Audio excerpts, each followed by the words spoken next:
Okay, it's the top of the hour.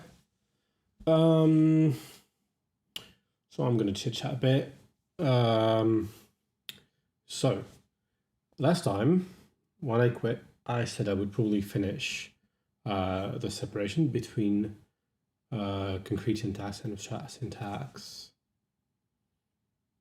on my own offline. However, while doing that, I found that there was some interesting things left, I think, which I don't remember what it was, so we're going to discover together. And these interesting things, I decided, well, I'm going to stop there. Well, I just tried to do all the boring things, like doing the reverse transformation that goes from, it's very boring, in a very boring way and probably incorrect, transformation from concrete, from abstract syntax to concrete syntax, so back to a printable form.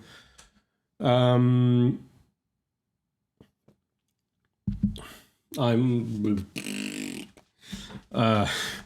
I did this sort of things to finish what we were doing, but I left the things about type checking, which I think are more likely to be interesting. So what I'm going to do is I'm going to turn GCID on, which will give me a lot of error messages. Here we go. Plenty of them. Do I need to tell you? Okay, so the keyboard never recovered. The day after, it was still not working after spending the night drying out. I popped open the key switch and didn't like try to reassemble it or something, see if there was something wrong, which I couldn't see at first. And I finally broke it by reassembling it, but I think it was already broken. So the way a key switch is, it's I'm not set up to show one, as it's so there's two pins at the bottom like this, and there's a metal thing going inside the key switch, and then it sort of bends over, and when you press the button, the part that bends over like folds up on itself and closes the circuit. And this part that closes the circuit is actually a very small flap that probably was broken before. And that's what explained the sometimes repetition of the spacebar. And sometimes it didn't work because it probably didn't align and moved about. I think it was already broken. That's my best guess. Because if the water had been a problem, I would have had a problem with the rest of the electronics, which I haven't. So what I did was go and reprogram the keyboard. Keyboard I/O is very helpfully an Arduino, and it's very easy to use. So can I? I'm going to pop in the thing and show you what it looks like. Okay, I need to add something on top of this. So window capture. I'm doing some live OBS, folks. I'm gonna have to. Did you guys see my Skype?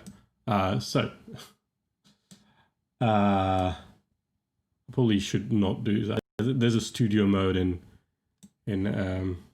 OBS to okay, I think we see it fairly well. So this is the Arduino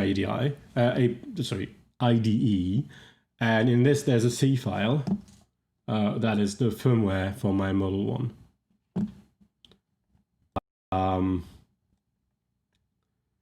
I'm probably going to cut the Skype thing when I assemble the videos. For it is not worth for posterity. It's going to be fine. So anyway, here is my key map, and I just like here. This key is supposed to be right control, and I never use it. And I put a space bar in it. Press this button here, and voila. That added a new space bar to me. I also got in touch with the Keyboard I/O folks, which offered very kindly to repair the keyboard for the price of shipping if I so wanted, but I elected to get spare switches and do the soldering myself, which I haven't done yet. I just got the switches the other day. So they're here. Yeah, we can't really see anything, but there's a... can I get one out? I'm going to show the key switch. I will need to see my camera. Oh, I can't... There's not my face anymore. Okay. So I'm going to turn the Arduino thing off, which... Sorry.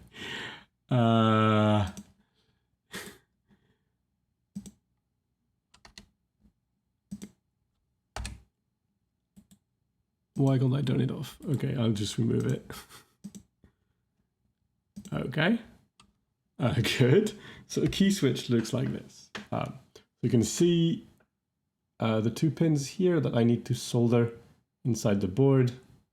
And this is the switch on which you press. And so on this side, on the side of the pin, I don't know if you can see, yeah, we can see the copper here.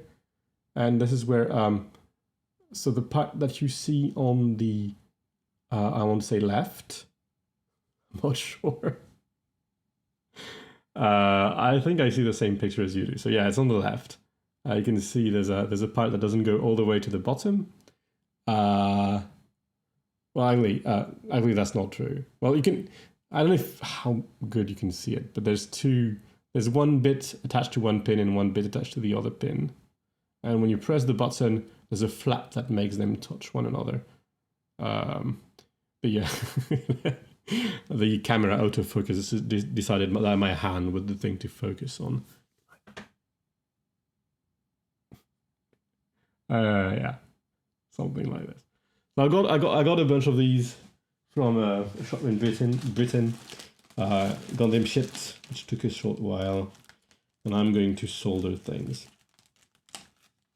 The fun fact is that in France, soldering is the one practical skill that we learn in school. And maybe today, or this time, it will come in handy. Of course, like, if I had learned to sew or something like this, it would have come in handy way more often. But, you know, you take what you get. I could have closed that.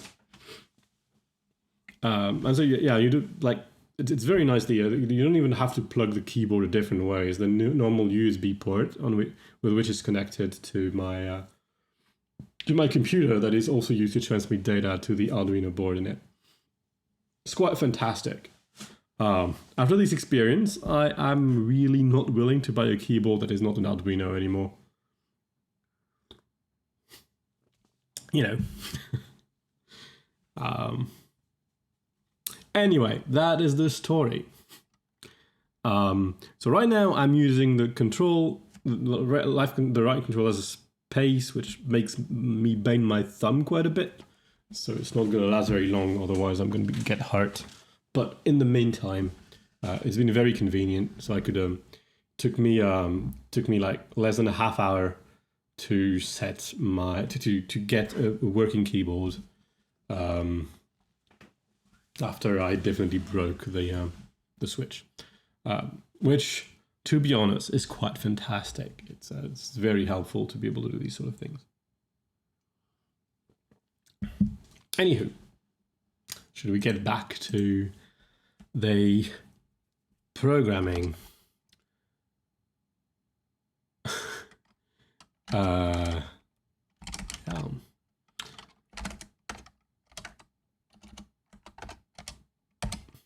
Here we go.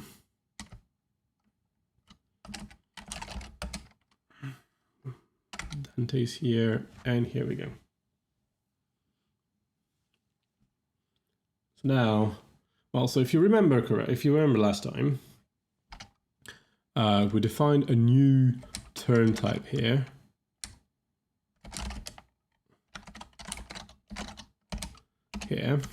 And it has two kinds of variables, name variables for goals and for global things and just variables that are De Bruyne indices. So now we need to adapt everything to it. Something that changed as well, probably on stream, I don't remember, was if you go to these sub thing, instead of taking a list of names, they take an integer, which is the depth in De Bruyne, because for these subs, we are only concerned about local context. So it's how the context changes as you go through the term. And the term is not allowed to bind any names anymore. They only bind integers. And for this reason, well, not bind integers, they just bind in a De Bruyne style. So whenever we go through a lambda or something like this, we just add +1 to the depth here. That's all there is. I remembered adding a few of these, a few specialized versions of these. I was thinking this week, like, or for no reason, that like I did all these things. I did a number of specializations of this, like this one. And it's not, I thought, like I said, that, yeah, that's a cheap way to do it. A more efficient way would be just to repeat the definition, specialize. But something we can do, actually, I'm just going to do one of them. But we could do the specialization ourselves and do, or require, sorry, not do it ourselves, but require of Haskell that it does it by adding specialize. Haskell is very inconsistent on whether it uses the IZE or ISE spelling on things. It's very entertaining. Sort of the consequence of some programming language being born in Britain. Well, not only in Britain, but there's a lot of British influence, evidently. And in the in the command line for GHC, there are some options that have two spelling, like an American spelling and a British spelling.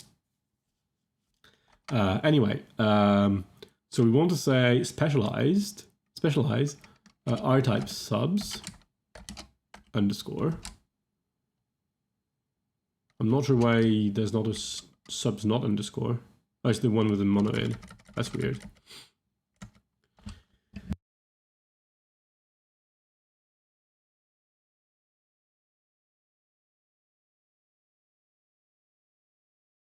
No, there's just not the underscore. Sorry about that. I was sneezing very loud. Oh, they're here. Yeah, let's start with this one then. No, well, this one is definitely... No, the other one is. Ah! Okay. We're going to specialize this one. Not underscore, and we're going to specialize it to const. Let's go. Our tie subs, no.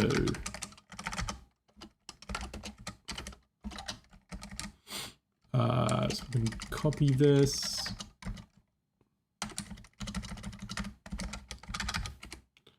Put that back in one line. Maybe we'll cut it later.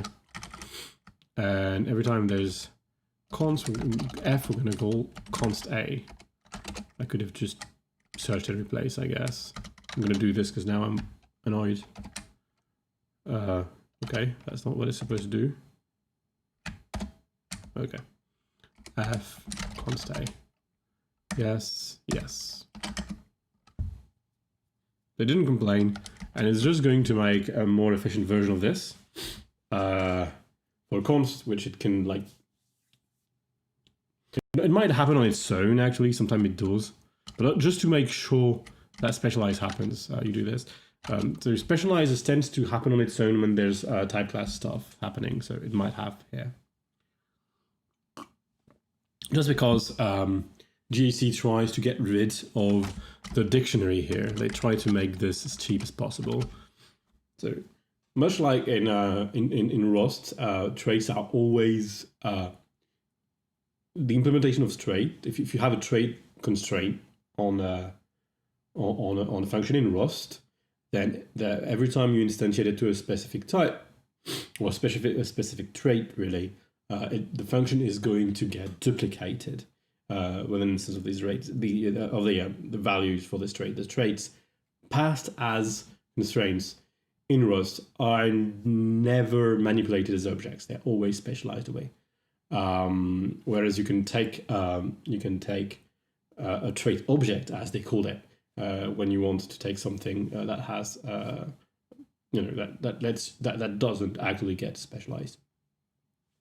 GHC just takes the view that these would always be objects, but you kind of try pretty hard to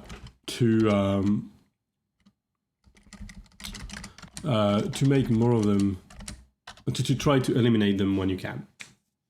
It's very common in the philosophy of GHC to give you a high level tool that is general and try to derive the efficient tool that is more specialized and it's less convenient to use, because you have like behind your back to avoid to prevent you from having to look for it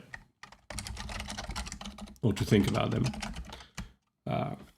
which is all fun and games. It's actually pretty cool. That means that when you write a Haskell program, you just go through it and just write, and you have good reasons to think that even without thinking about it too hard, it will have decent efficiency. It's only a problem when I'm going to add a small emoji.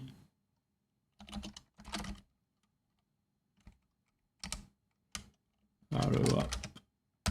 There we go. When you need to think about about performance, having to second guess the compiler is absolutely not pleasant. So there's increasingly many ways to tell the compiler, just do what I asked you to do, yeah? Instead of trying to be magic and smart.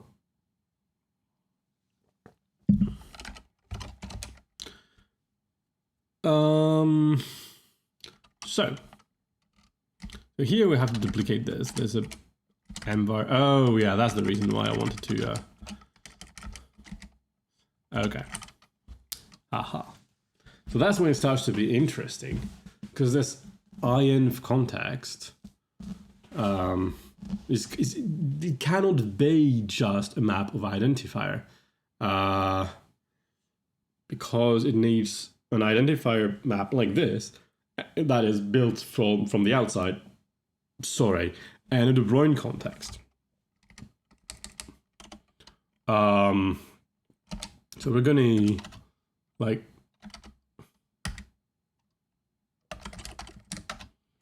do something like this. There will be an RN that has a similar structure, hence me using the I. It's a bit meh, but I'm doing everything in a single file for the sake of live coding. Whereas in real life, I would split in many files and import them with quantified names instead.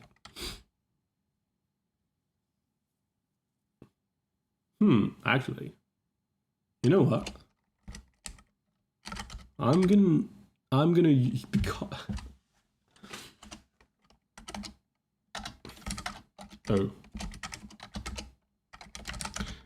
I don't need that because I'm not actually going to use this. I'm not going to use the name directly. I'm going to use the name through generic lens, and because of this, I don't care that they are duplicated. And this is just a list of I types, really. 0 in front, so the I thing is the type that you need. Oh yeah, the syntax is a bit wacky when some parenthesis is not closed. I need a name for that. I'm going to call mercinv.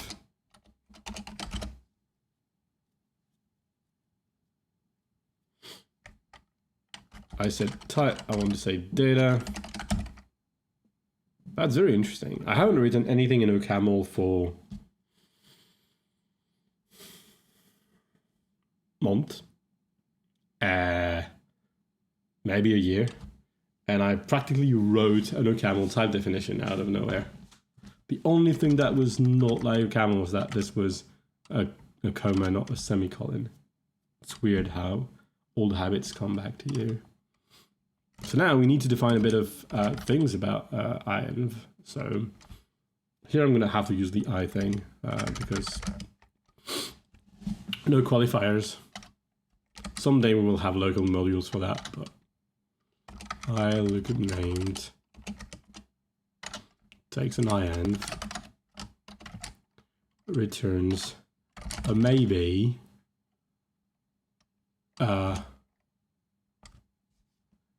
It is maybe because I can also go. I'm more enjoyable than the Haskell's one. Let's be completely honest.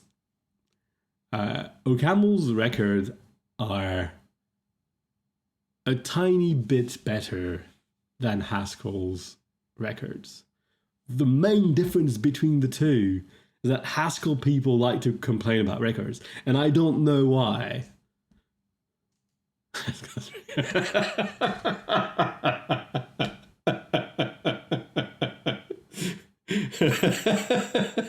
Exactly, yeah. So the thing is, records in Haskell works just about the same as in OCaml. There's in both languages there's no real way to nest updates, and like Haskell has better lenses, so there's that to compensate it. You can have in both languages nowadays. It started way earlier in Haskell. In both languages, you can have record like named fields in a variant with more than one constructor. However, it was done with considerably more care in OCaml. That means that in OCaml, if you do that, update and projections are always done in a safe way. Whereas in Haskell, they're partial and you get warnings or potentially errors. You get warnings for updates and runtime errors for field selections. And so like the thing is that in OCaml, you can guard the record by doing a pattern matching, and that's quite fantastic. And that is where OCaml records are much better than Haskell's. But it's pretty tiny in practice and doesn't make that much of a difference. So for the most part, there's the same thing. Except there's a single colon and a semicolon instead of a comma. And no constructors in simple records. So, I like controllers. Doesn't OCaml have row polymorphism? For objects they do, yeah.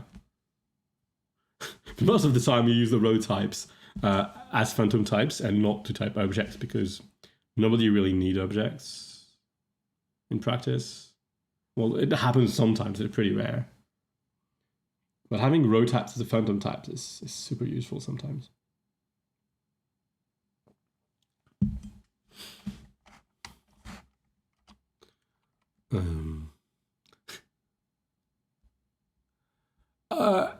Yeah, I can imagine that. Yeah, though in JS of OCaml, there's not really a mapping from JavaScript objects to OCaml objects. Is there? Whereas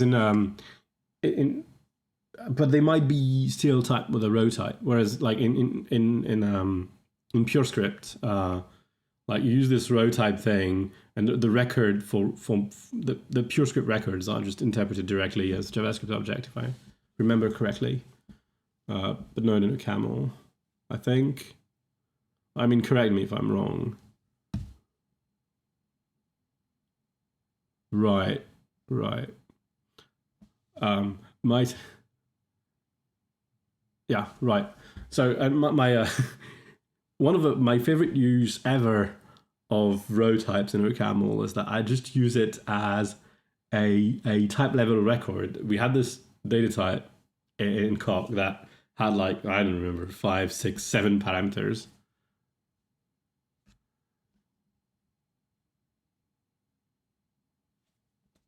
Hello, Ikiho. That sounds random.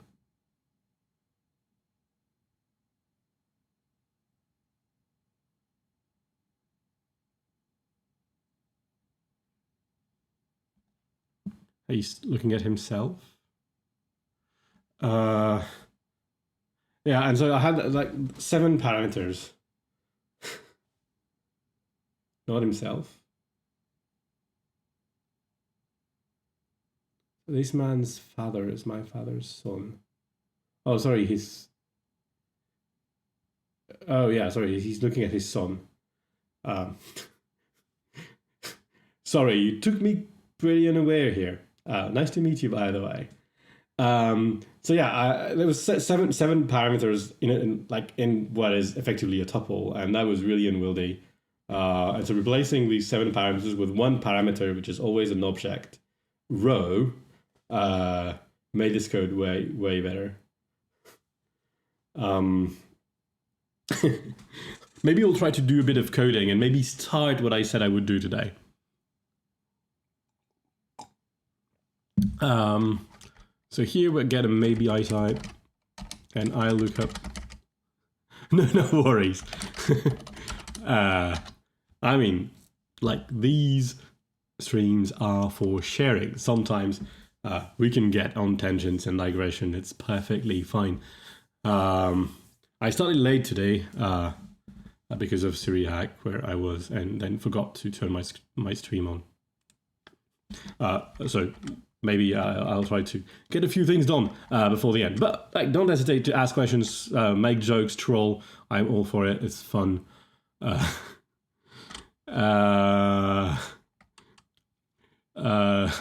lost. Okay. So map.lookup.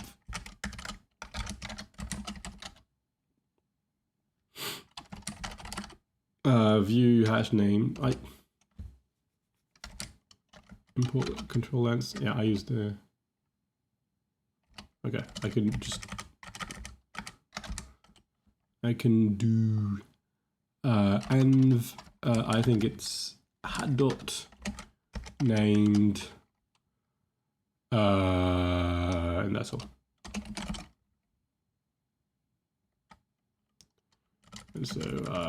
And so we will do a lookup DB. Because to be honest, I said I would do some stuff in the syntax, and I haven't even started that. I'm just finishing things from last time. Yeah, there's something wrong. No type checker tells me. Node first, I guess. Ident.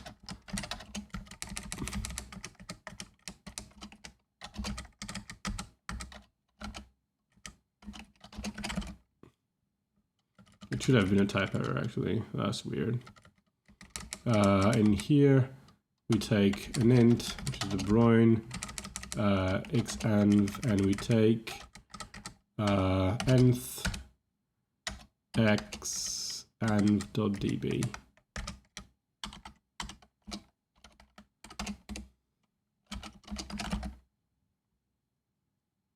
Not in scope. Hello. Isn't that nth?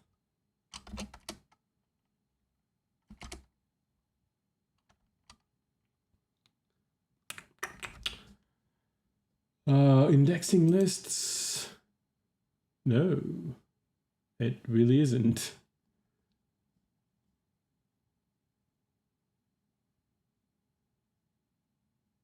Isn't there a partial one?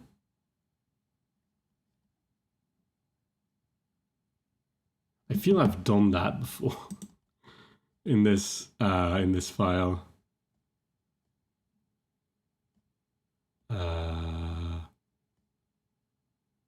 Yeah, bang bang is partial. In that case, I really want the total one that returns a maybe. That's the lookup list.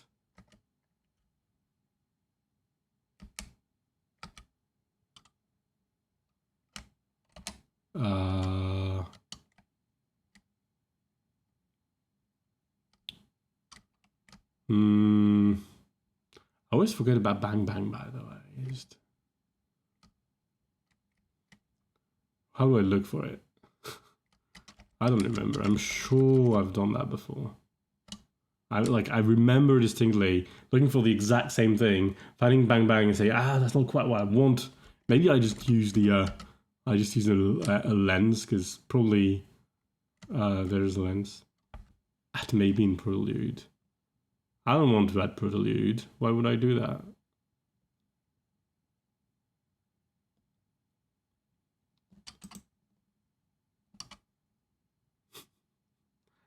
I don't remember.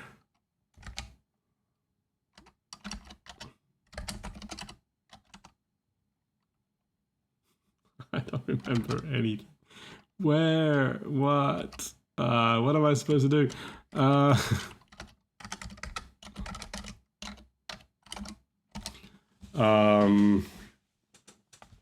So in lens, there is something which is at, I think.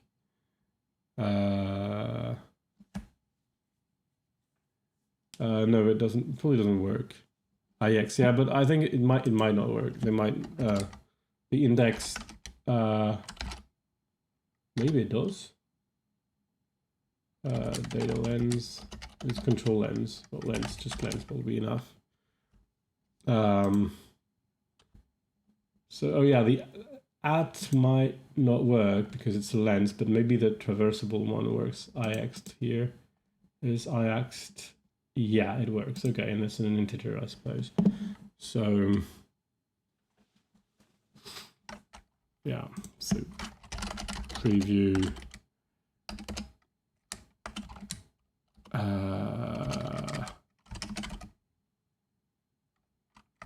Should call that I just to distinguish it. So here, and we have I lookup named. Yeah, James, you were way faster than I was. I lookup DB of I. Oh yeah, that's why I got this error message, which was because of an interning error. Reason for generic INF. That is true.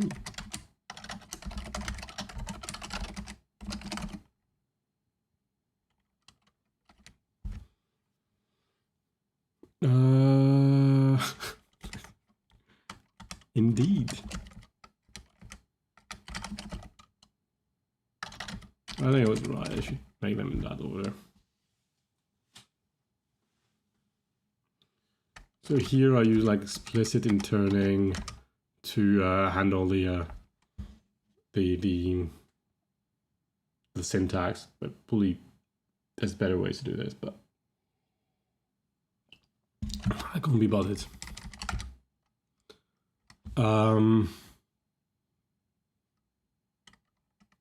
Okay, we'll need to define renv a bit better.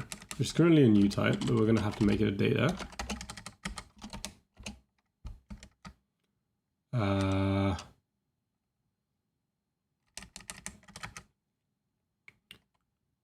Which is going to be interesting.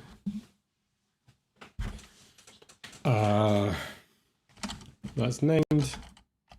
I'm going to have an error here because of the duplicate thing, and I will just add it. And db, which is, I guess, a list of, no, it's not localized, it's just a list of R types. Actually, I might be able to remove the localized story thing.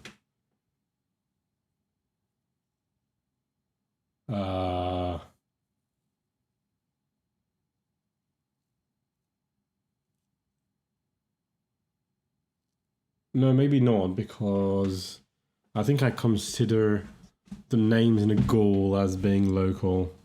Nah, that's not very elegant. Anyway, we have multiple declarations of named, and it's not offering me a fix, so I'm going to do that myself. So what is the name? Is duplicate record fields.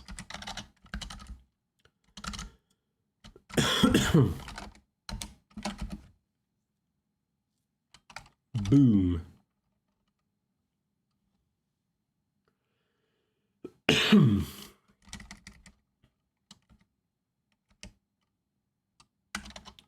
map to empty and empty list. I should probably just give them names.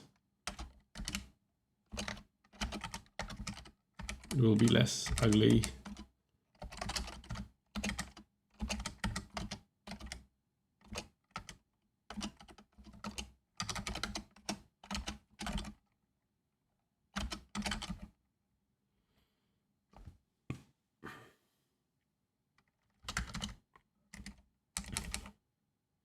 I'm going to call that R lookup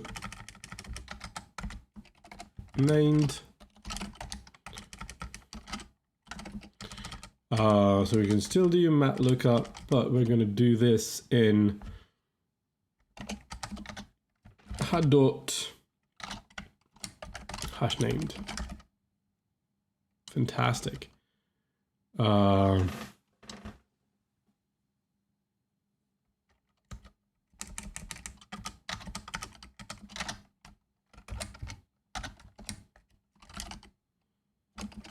not sure I'm going to need this anymore, but you never know.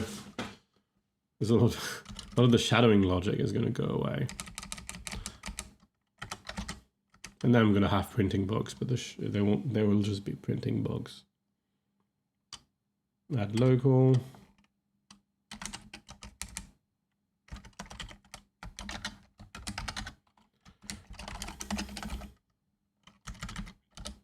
I will tell you that though, I don't know at what time I will collapse. When that happens,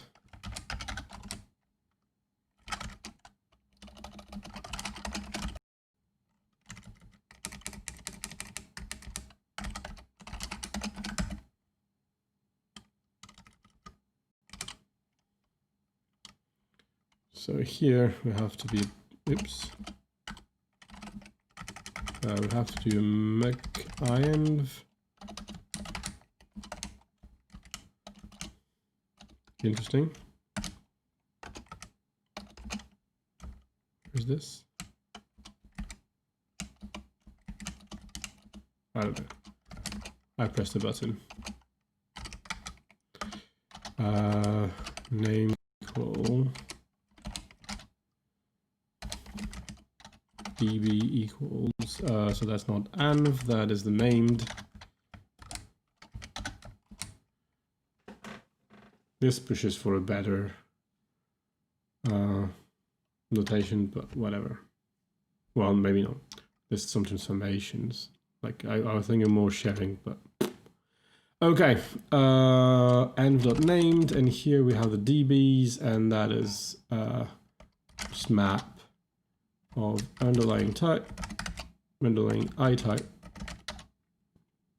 on env DB. That's fair. Avoid aranv.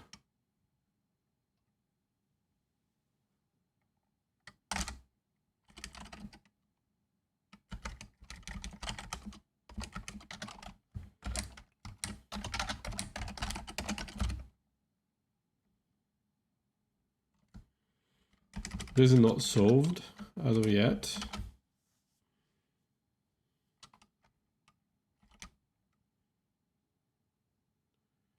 Okay.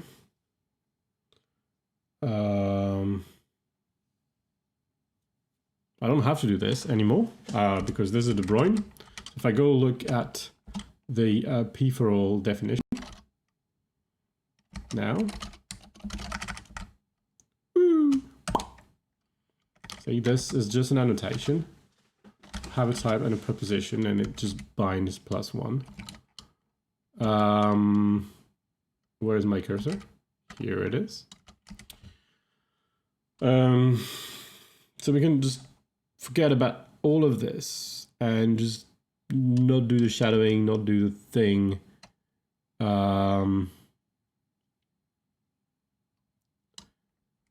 So we don't want to do add local, but like push db.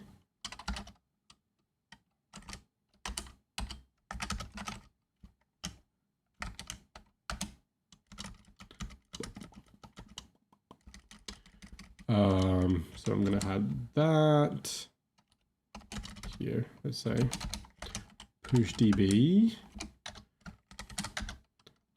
takes an archetype, an renv, and returns an renv.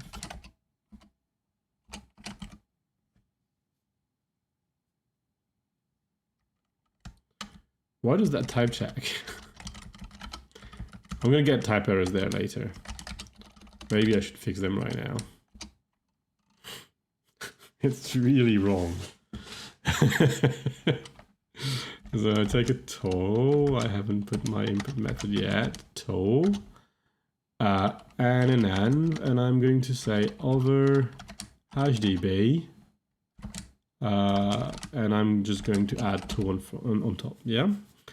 And so here, I'm going to fix this already. Then over env, oops, small letter env dot named. We can do this.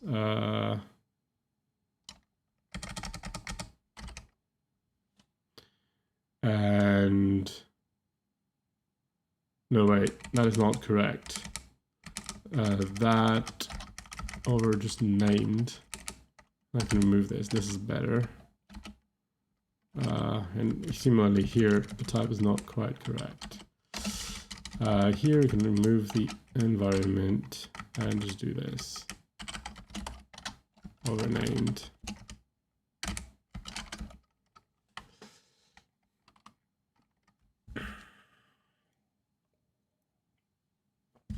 Now we're doing high flying lens things. 'Cause it's fun.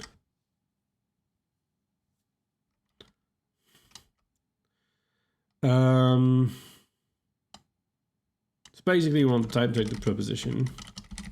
Yeah.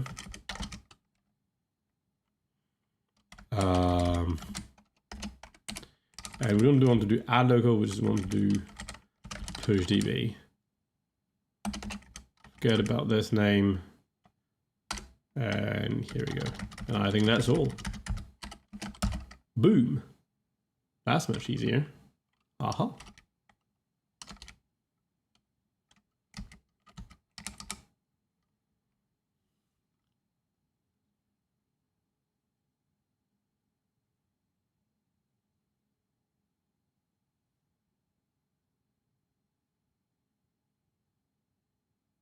I have no idea what I wrote.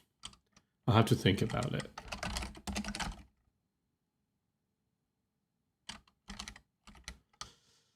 Ooh.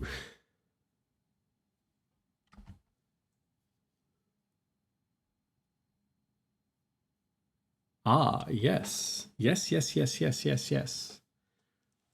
now we have this type check thing. That doesn't really do what we want for the program. The program will get something that is raw, that is just syntax. We're parsing it and we're interning it. And as we're interning it, we are going to, in this case, do the type checking as we go.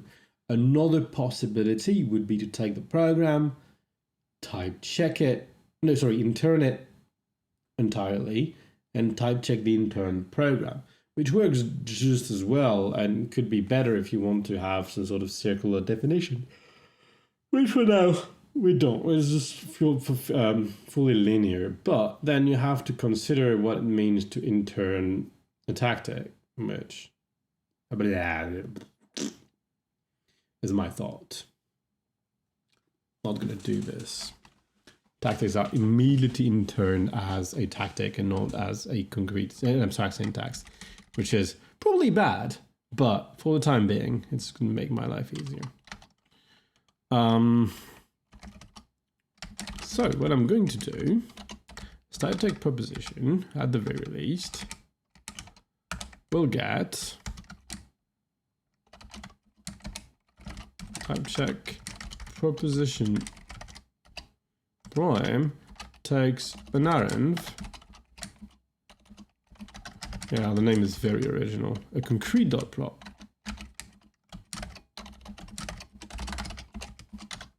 And return a TCM of prop and not of nothing. It's not going to be very hard to write. and p equals do let p prime equals turn prop p. I need to check turn prop. I need a substitution. We're trying now is the empty substitution. What is a substitution? It's a map. So for now, I'm just going to say map.empty.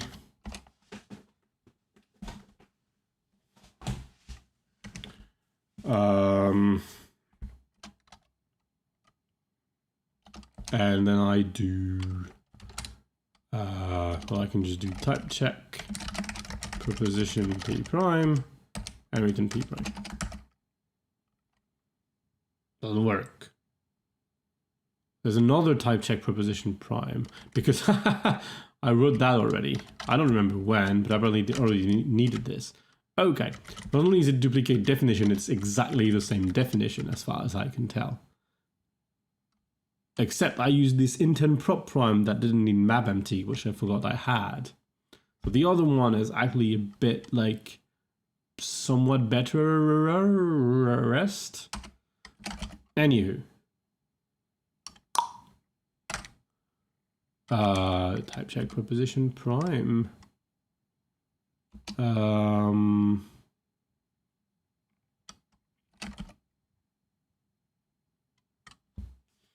I don't need it in that particular case, so I can do void.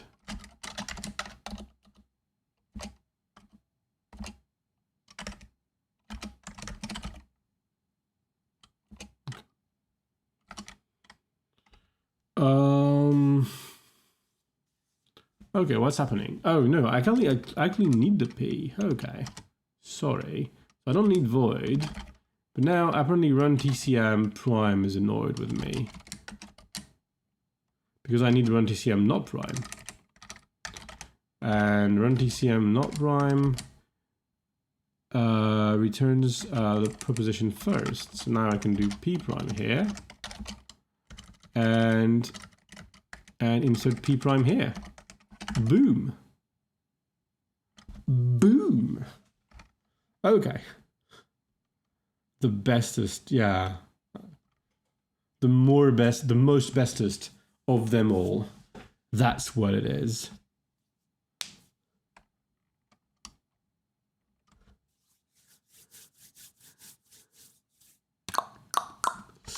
So where are we? We'll have a similar thing here.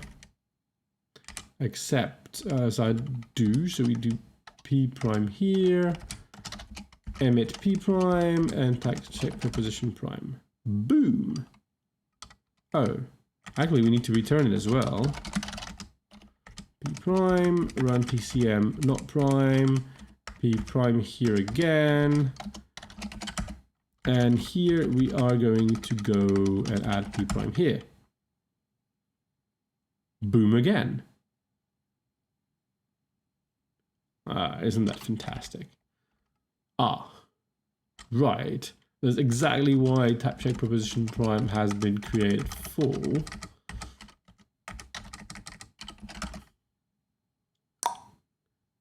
Amazing. Haha, more type checking in tactics that I hadn't done. And when I did type checking in tactics, I said, yeah, probably I forgot a couple of these things. And now we see that we have. I'm going to just do a slight whip commit. Because I don't want to lose all this.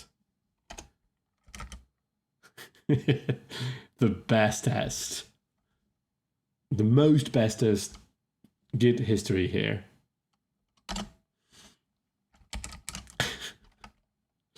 We're very close to being done with this entire thing. But I thought it was nice sharing, especially because of this type check proposition prime thing, which I had already done for some reason. So what does it tell me? It says, there's a concrete term and I really wanted a term. So basically you haven't type checked it, you loser, which is a fair point. So now I have to do a check prop thing. Check prop is just for propositions. So we need the same thing for terms, yeah? So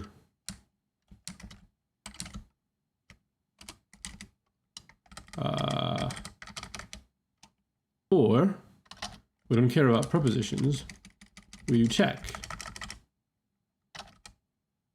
Because I think I'm going to check for it, that I can replace that by an A and this by an A. Yeah, I can. So I'm going to call that check, which might conflict with something. No? Okay, good. I'm going to call that check. And I can do check here. No need to duplicate something that was perfectly correct before. So I need a type check type term prime, which I may or may not have. Type check. I don't know what type it's supposed to have. So that's not type check. That's type infer.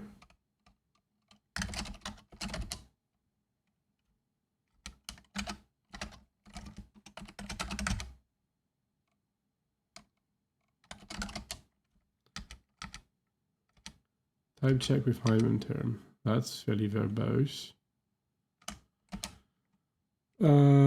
Type infer. Okay. So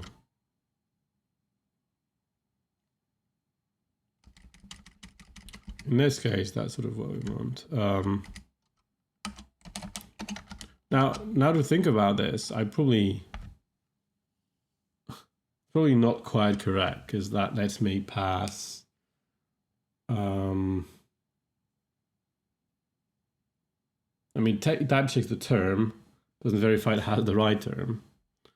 Let me have a look at width and see if we can do a bit more type checking there. Takes term return a tactic. And just instantiate it for all. And I said check the type. Okay. So we're going to change this to take a term and an R type.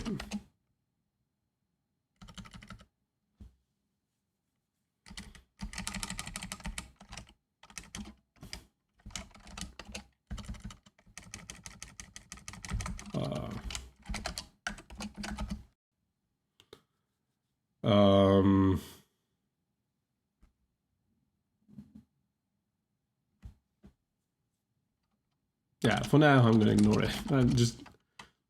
It's annoying to do.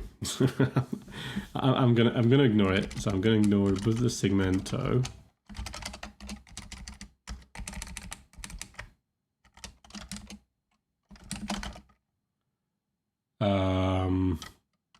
Now I'm going to do infer type. So I am okay.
You know what? Oops.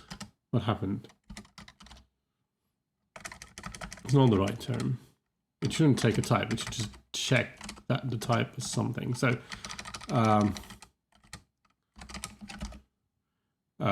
it really shouldn't take a term. It should just Or maybe you should take a term. We should just internalize the thing and it should do the type checking itself, not with check. So, right. So with, I'm not going to use check. Really. I'm going to do with intern term prime u. What is used now? Is it the same case or takes a list of items and a list of terms? An item and a list of terms. Oh. Yeah.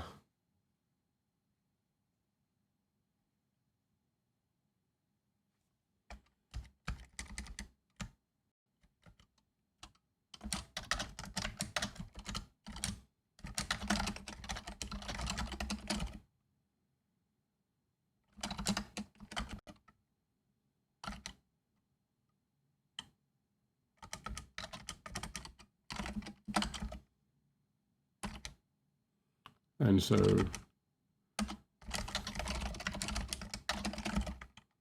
okay. Ooh, I get interesting bugs. Okay, so what is this? No instance for, oh yeah. Clever.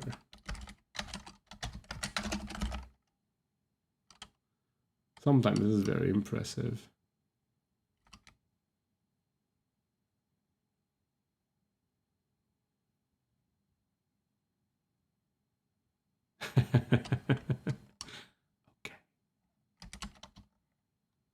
Okay. This is true.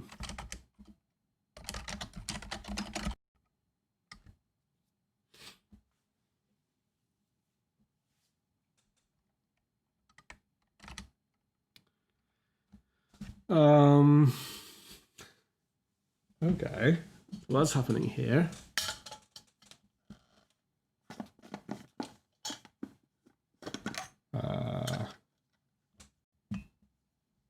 I think it just wants to be a concrete I type or something.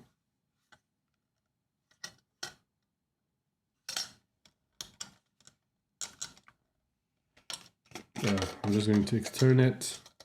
I thought I was done with these, but some of them were hidden by other type errors.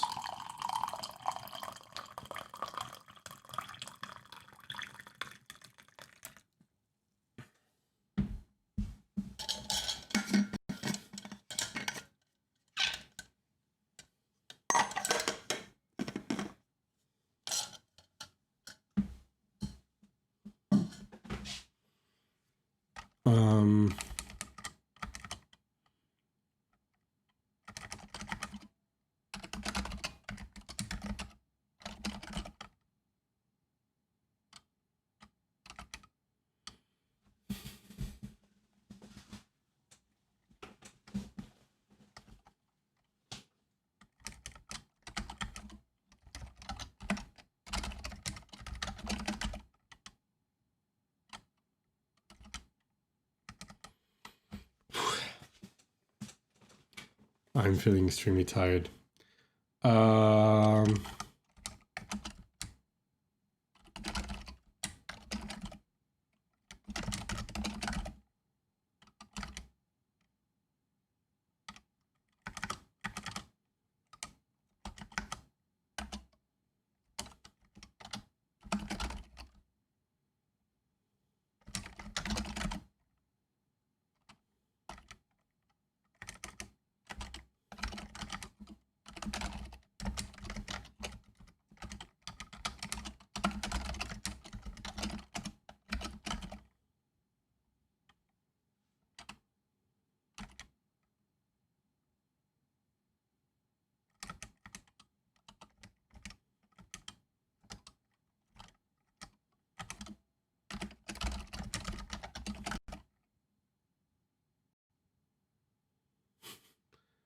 A lot of warnings. What is this? That's still an error. No, that's wrong. Okay. Non-exhaustive pattern matching.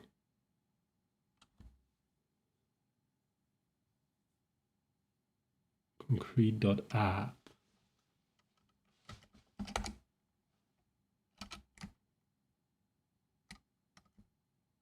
It exists.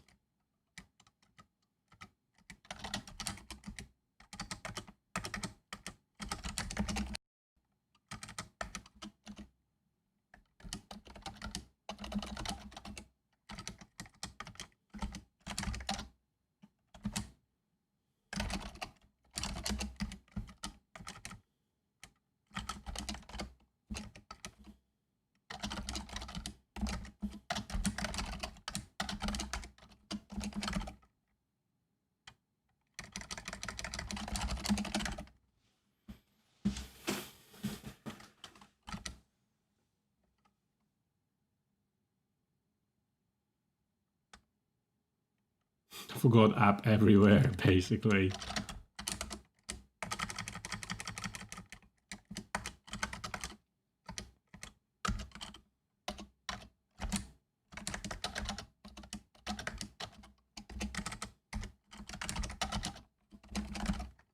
Well, there's probably others.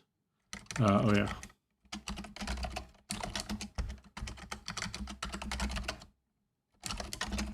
This code I wrote the other day. Offline. Didn't work out very well, apparently.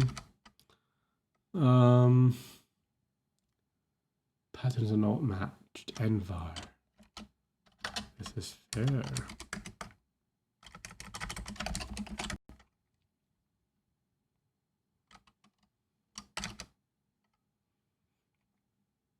Envar. Oh, this one is envars are easy then. Just I need them in the view. Do I have them? Well, we'll see.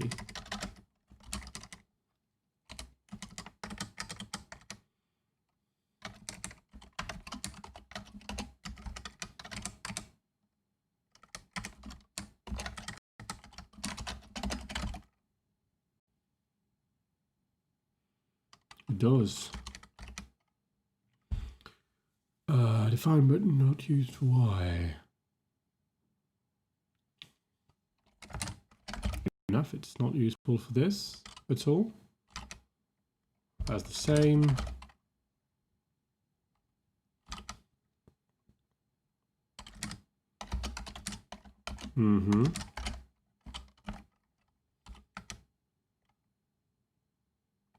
Define but not use FP. Okay. I wonder why it was used before, but here we go. There's one too.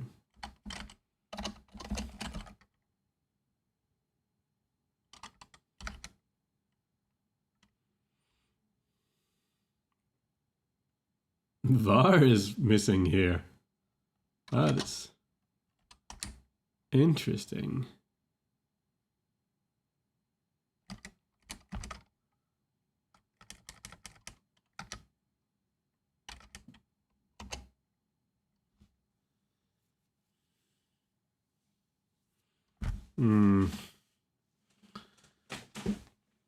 Error measurement is fantastic.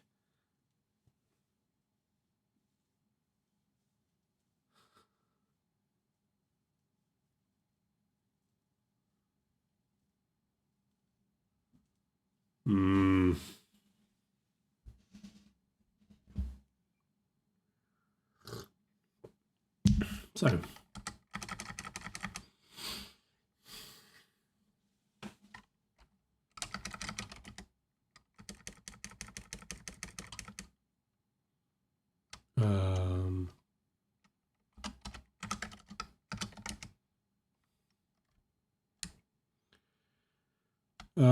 R lookup DB.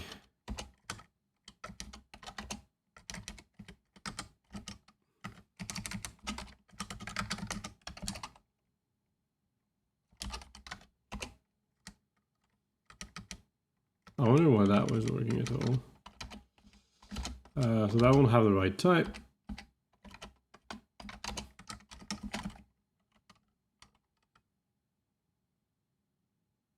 It doesn't.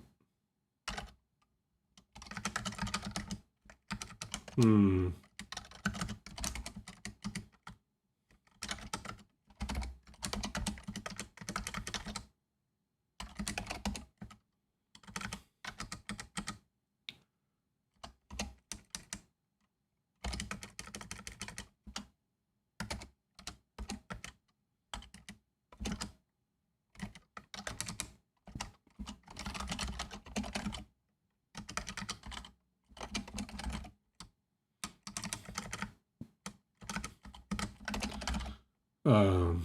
Yeah, sorry, I'm not very talkative today.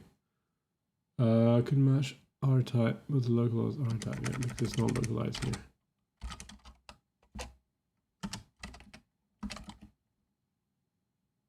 Oh, that's because I defined that one. Okay.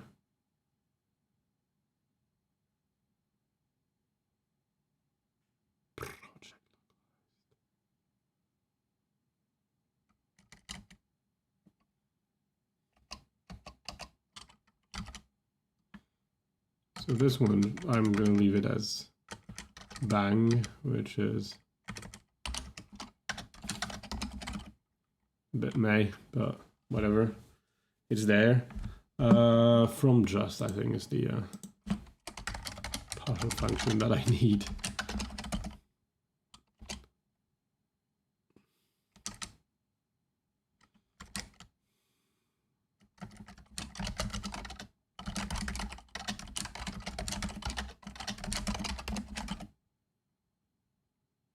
Good.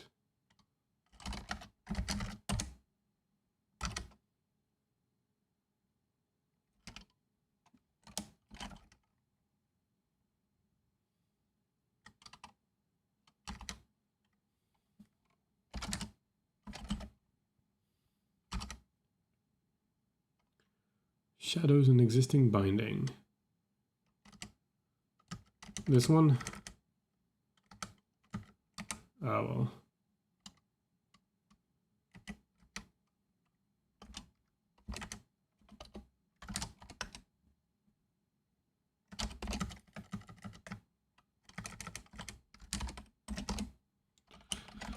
Okay. Okay, so we're good. Oops. That doesn't look good. There used to be much more here. All these things. Plus a sock. So we stop at the first theorem. Oh, we're looping.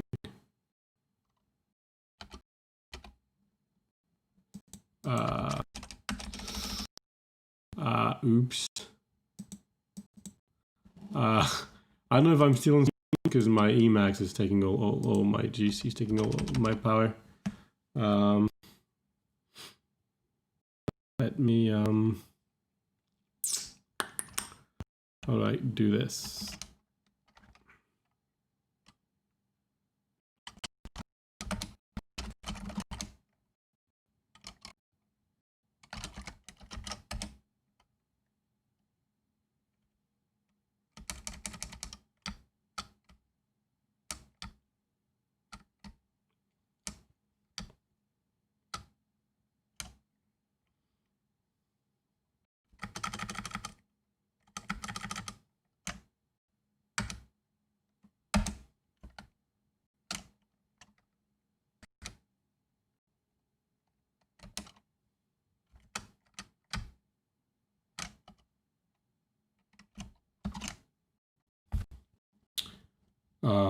Okay. I might have broken my computer. Here I am again. Did... Oh. I think I killed a process that I shouldn't have. Oops. Oh, I ended up finishing. I see. Did I lose the stream? Oh. Am I still on stream to start with? There was a network error.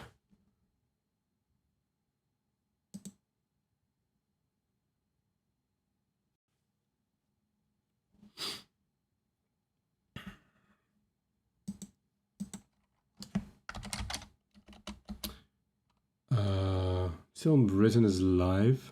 We can still hear it. Did I cut? What happened?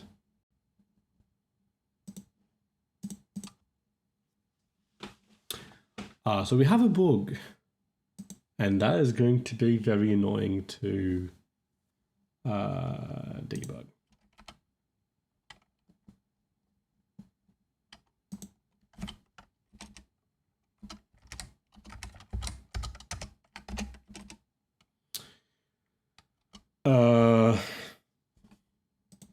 I'm back on stream, right? Looks like it's all right.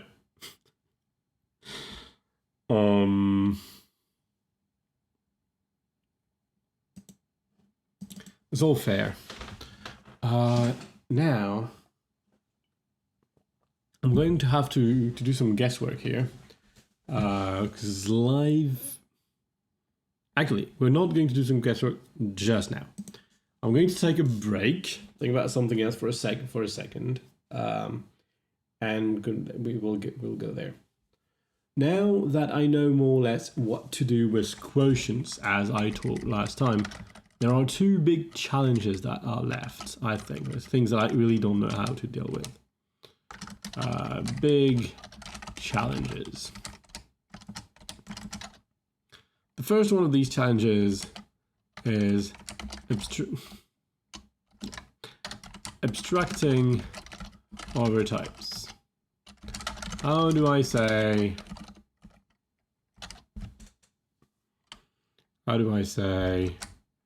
for any group G such that, etc.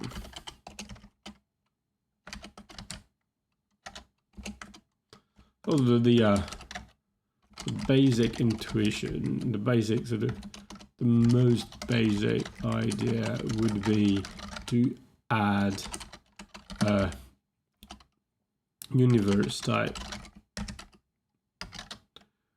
But right now, all types are sets, and it's very easy to make to make an inconsistent theory with this sort of assumptions. A set of all sets. So there's a bit of a challenge here.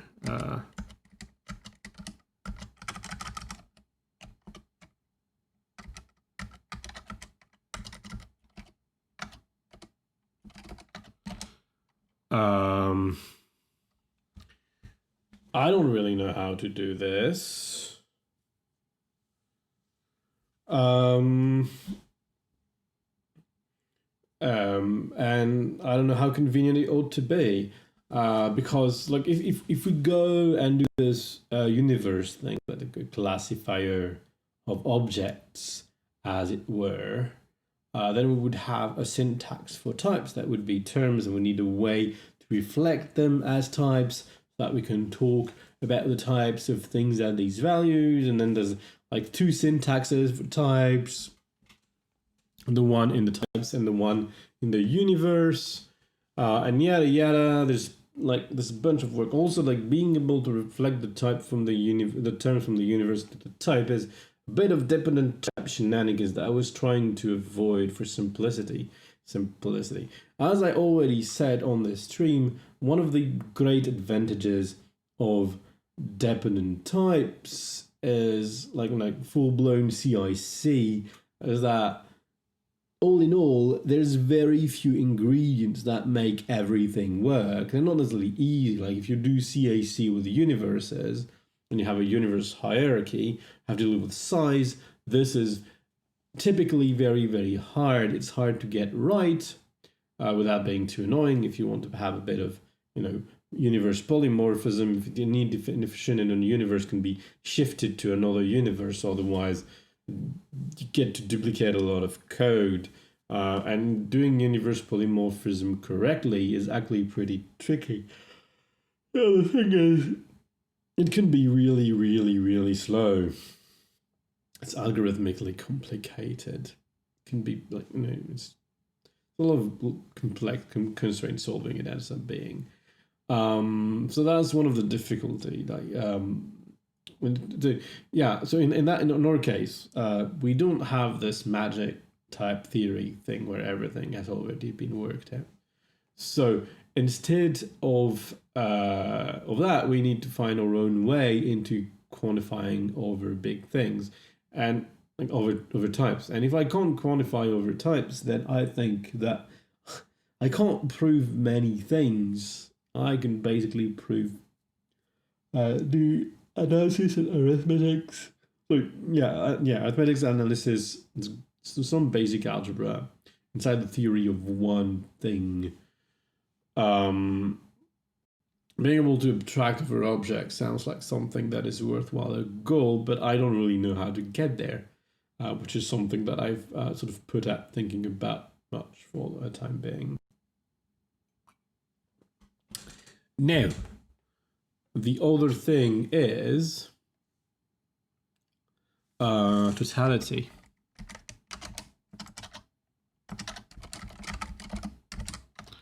How do I characterize totality? Totality at A to B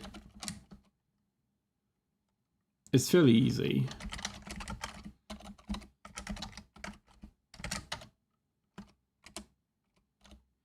F is total at A to B if for every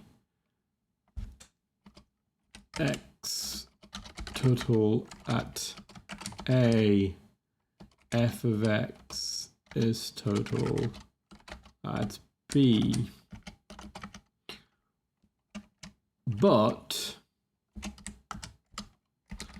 and as the saying goes, it's a big but.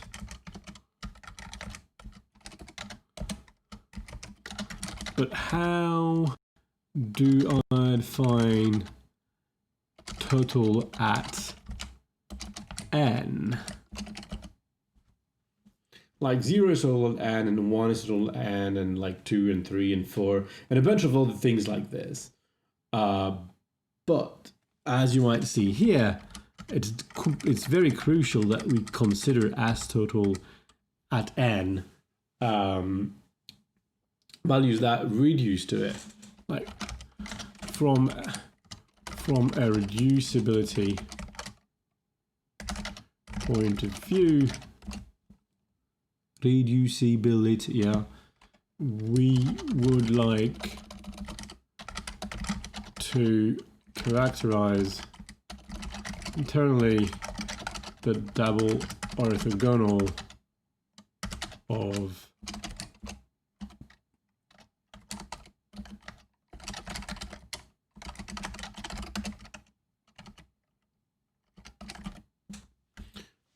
so basically like everything that normalizes, and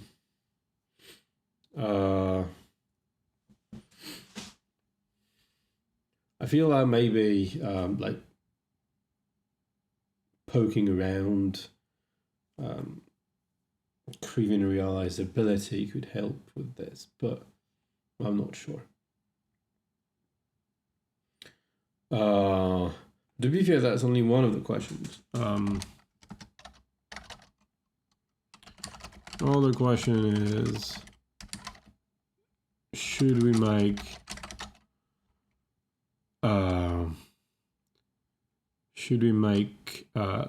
the total elements at A a subset of the total element of the partial elements at A? Maybe, but I don't want to have to prove and I have to sort of need totality proofs everywhere when I only use total functions. So maybe So maybe we want a rigid kind of subtype where we can only curse explicitly. I don't know yet.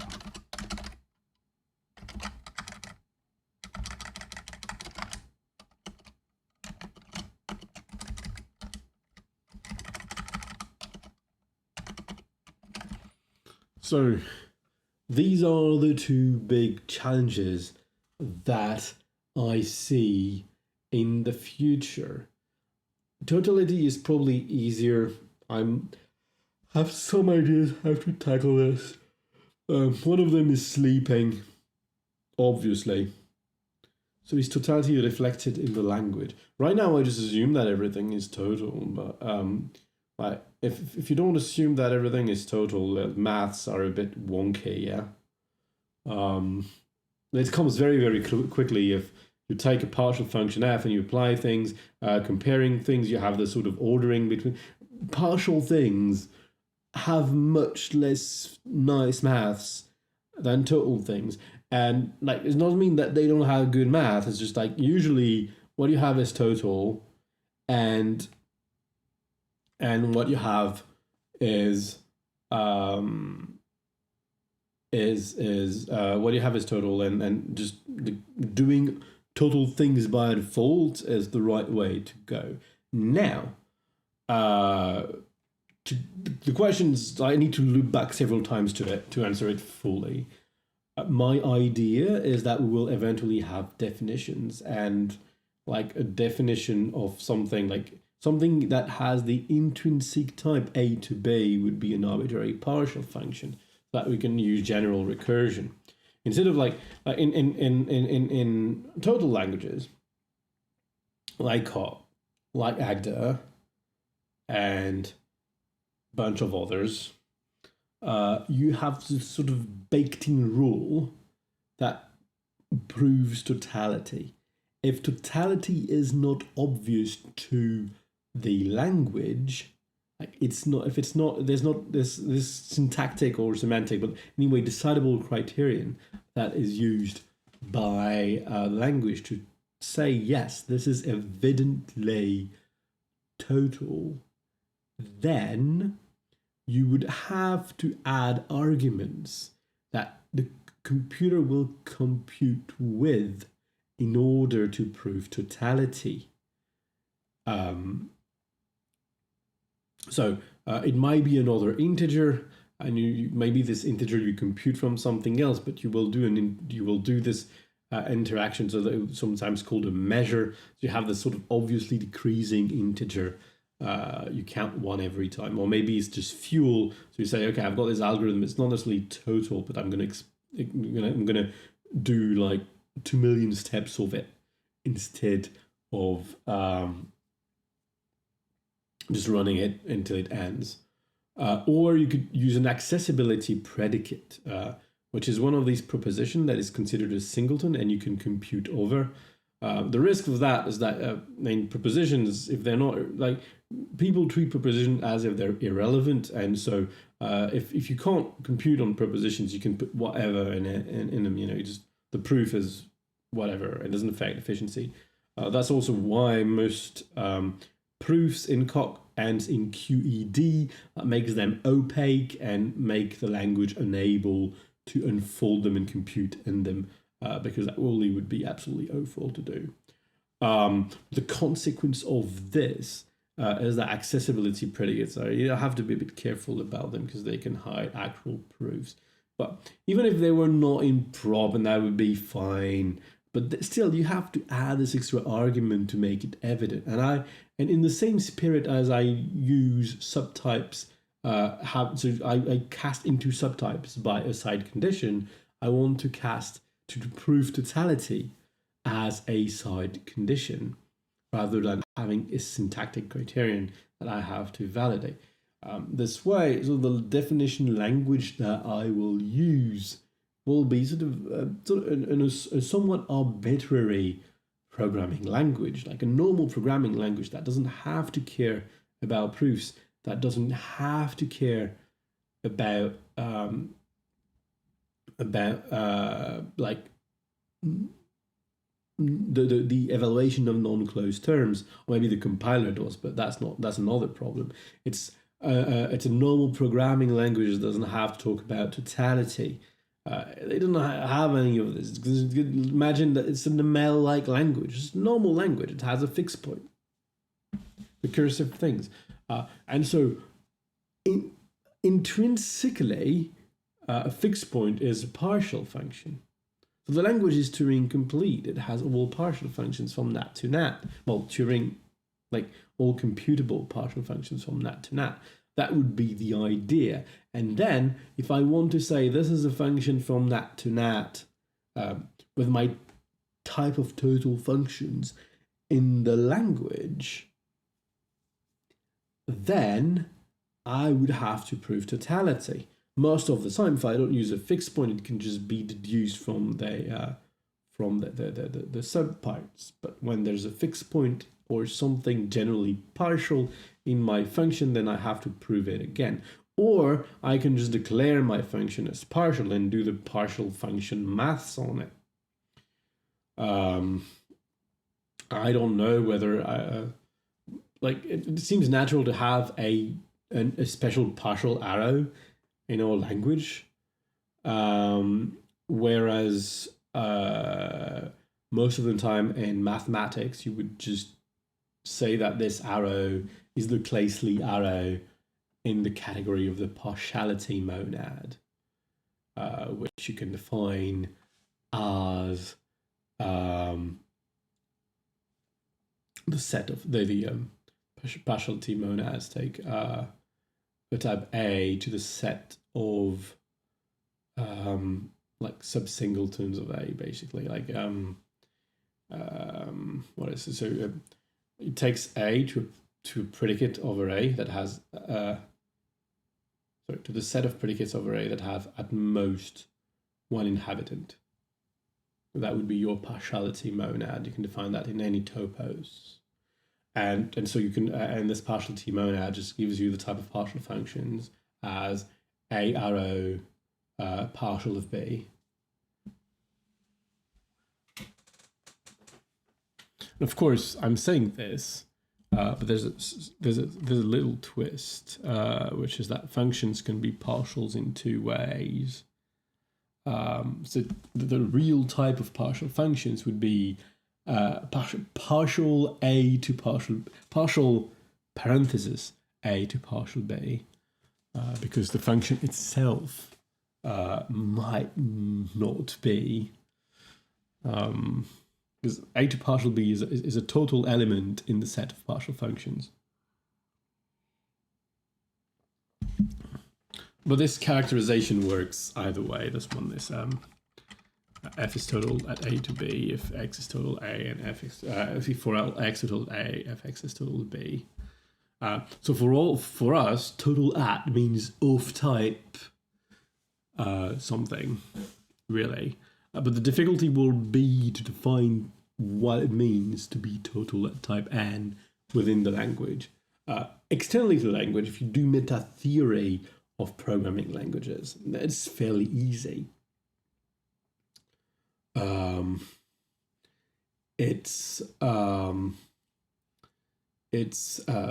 would just say, something is defined at n if it reduces, it's total at n, sorry.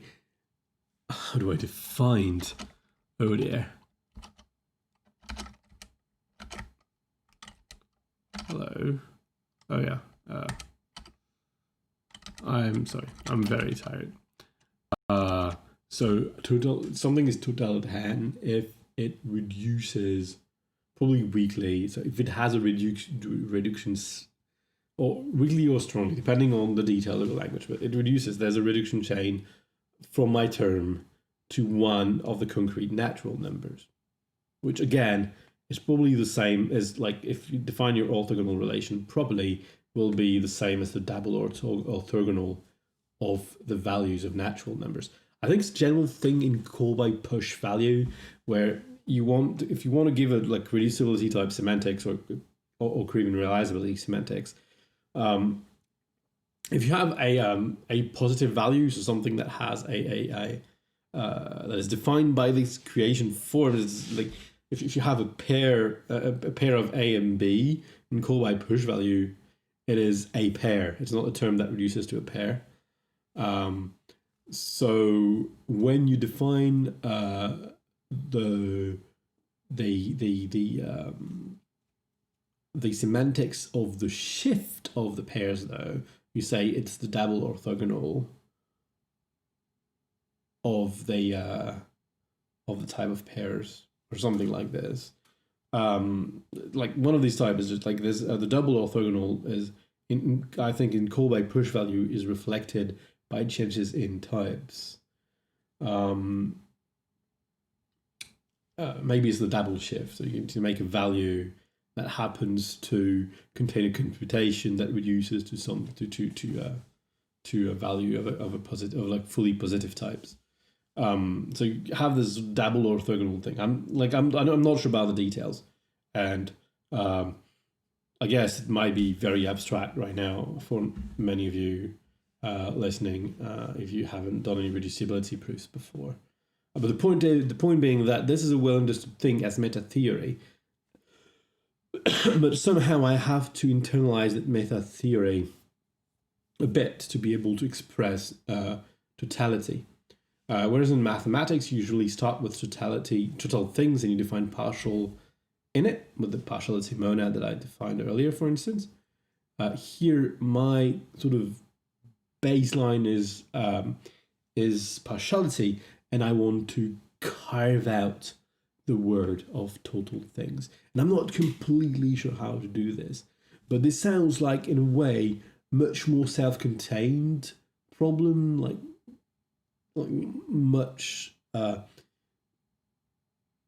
less fraught with danger is totality compared to the universe problem. Having a universe, or having the ability to abstract over types, is going to be a very, very tough nut to crack in this setting. But it's one that I really care about a lot, because abstracting over things is really what mathematics is about.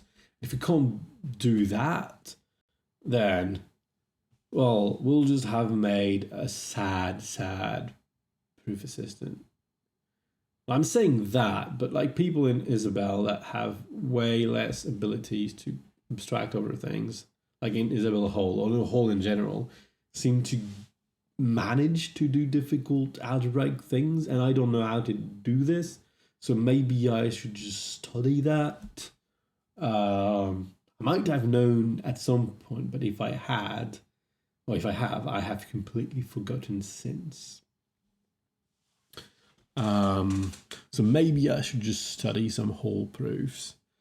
That being said, my feeling at the time is that Hall proofs were just like, they were really lacking a good abstraction capability, and they were just like mocking it or working around it rather than really solving it. From my completely biased abstraction lover point of view, and it's not like I'm not faulting these languages that have managed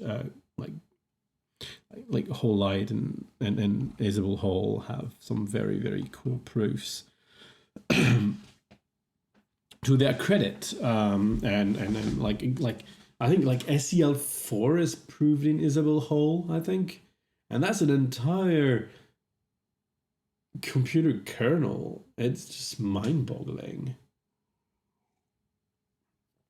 In a way, it is the best formal proof of program out there. And it's not an Isabelle. So let's not take that as me bad-mouthing Isabelle. It isn't. It's just, I personally don't think I enjoy the way they handle abstraction, but I don't know it well enough to say something intelligent about it, and certainly not well enough to draw lessons from it that I could apply to this setting. Anyway, back on track a bit. So, I noticed that we print plus a sock, which is our first theorem.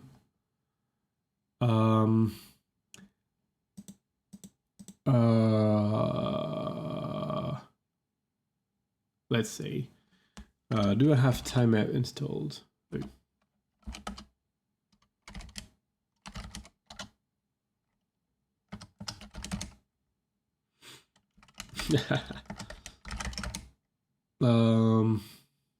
Okay.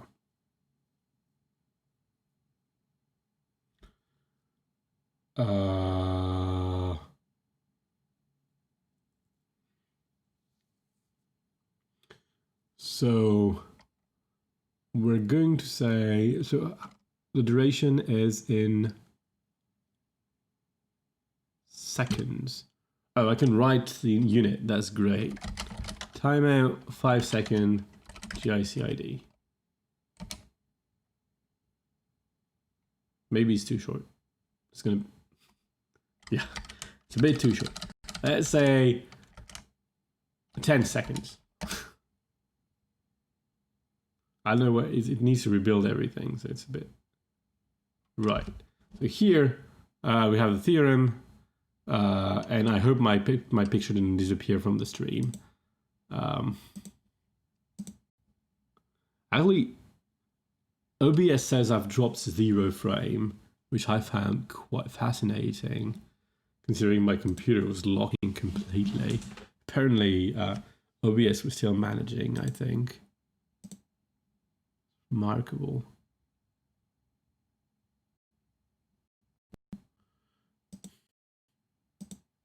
Oh, wait. Oh. Okay. So apparently that didn't work. In that this is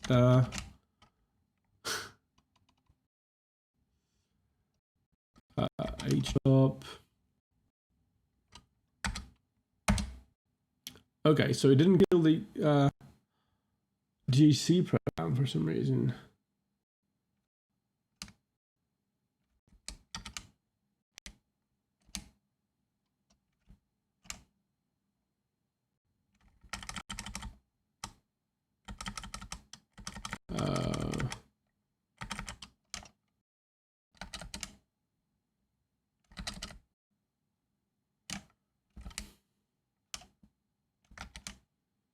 Why are they not dead? They're dead now. No, they're not. They seem to be dying.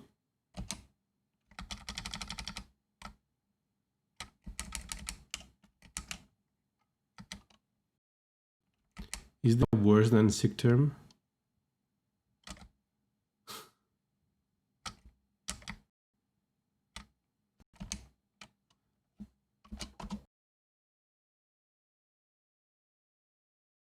Oh my.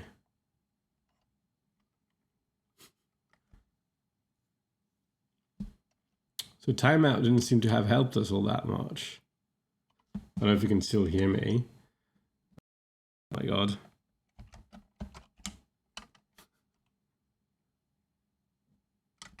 Will you please die?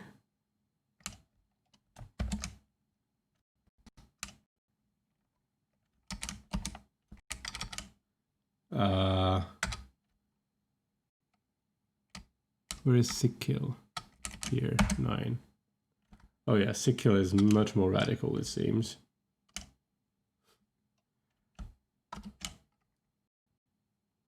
Okay. I'm brushing up my Unix skills. And I dropped a few frames this time. Okay. Well, by the way, I had some internet trouble earlier today. That was really, really weird. So it seems that timeout doesn't suffice because for some reason it doesn't manage to kill GICID completely, which is a bit of a problem. So because of this, I'm going to do less trial and error and try to be a bit more careful. So we do plus a sock and we never do theorem plus 0x. We print plus a sock, yeah, and then we loop. So we see a theorem, we print the empty yada, I print it, and then I go.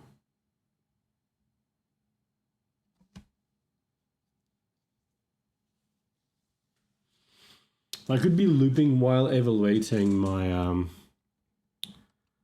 okay, so I'm going to be removing this and try again. Knowing that timeout doesn't work, so I'll have to go to my htop again.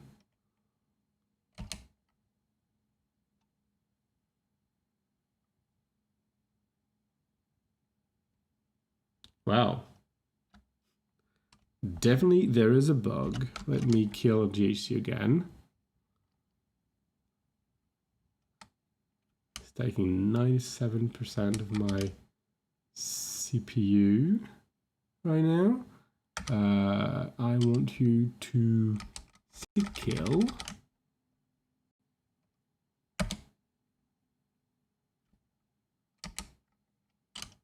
I'm back on track.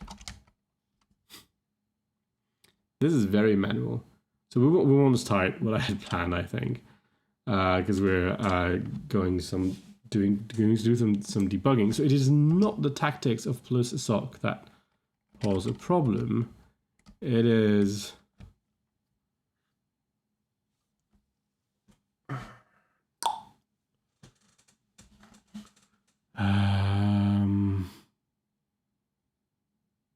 we're obviously doing something wrong, and since I don't know what I'm doing.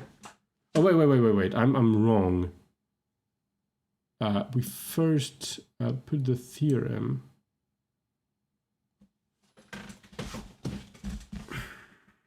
We first print the theorem. So that was happen. What happens first, yeah? First the theorem. So we see theorem plus a sock, and then we do this.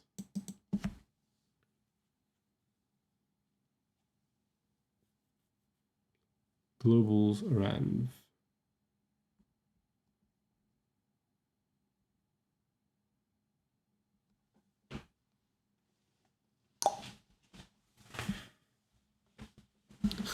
I need to clean this up a ton. We do type check propositions.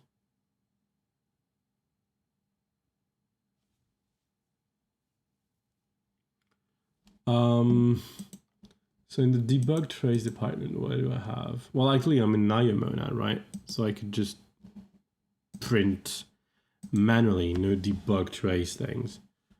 So we do axioms, we do theorems. So put stir learn. Do I have? Yes. Okay, so I want to.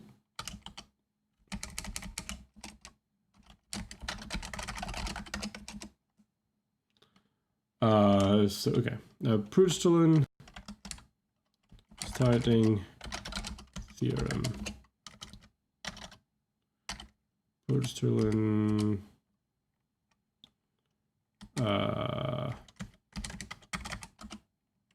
printed theorem.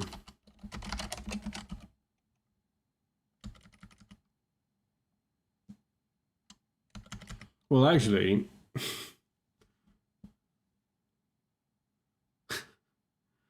this is very silly because I can't really observe that, so I will need some debug trace things. Otherwise, we'll package debug.trace. Oh yeah, case sensitivity. There we go.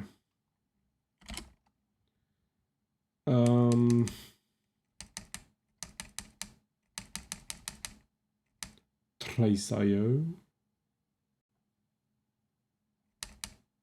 Trace M. Right. So here we have some trace things. So I'm gonna do some importing.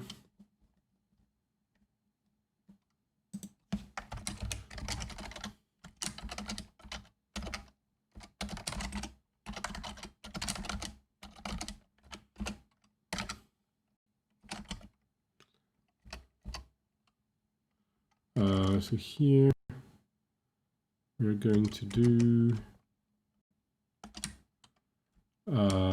debug dot traceM of start type checking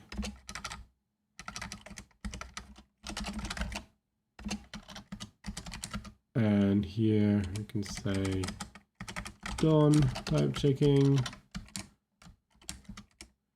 Here we do done emitting. We'll have a maybe slightly better picture of what's happening.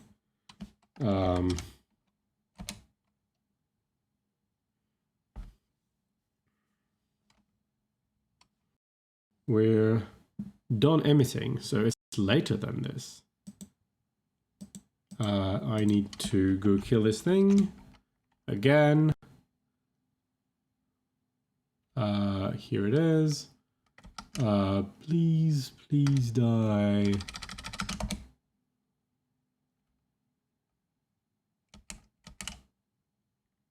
I think this one is suspect as well. So please die too. Okay. I hope I didn't kill something important, because everything changed right here.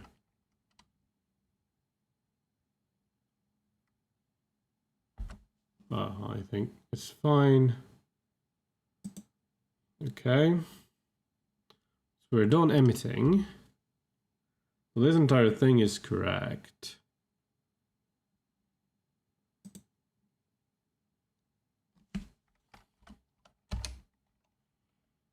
So here.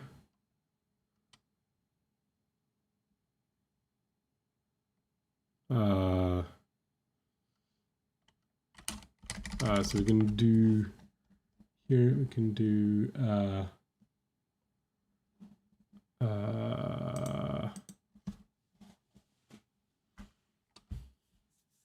do I do this? I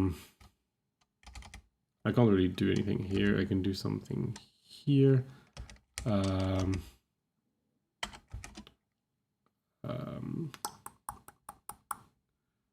Debug dot trace done TCM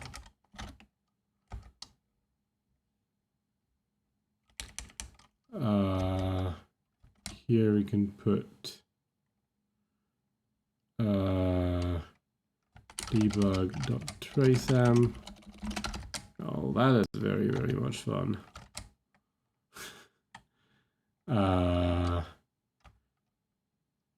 Printed goals. We're not going to get there.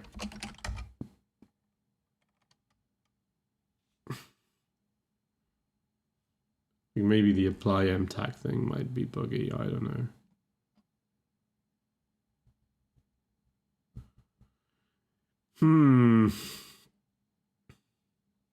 This is not cool. I have no idea what could be happening so far. I've got no hypothesis to work on. Done emitting. Never get to this. Oops.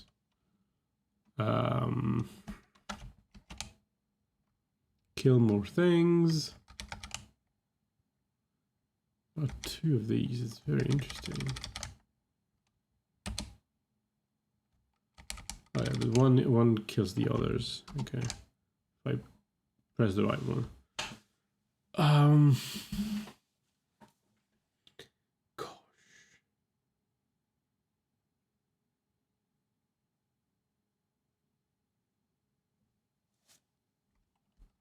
Maybe globals ran this faulty.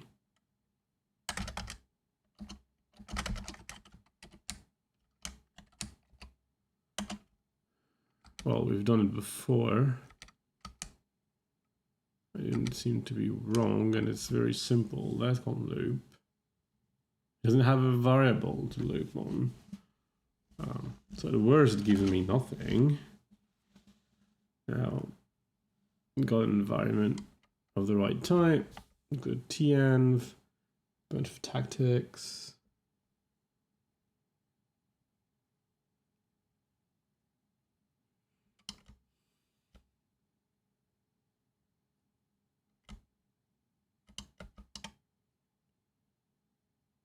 Could intern term loop. I mean, surely I did it before, but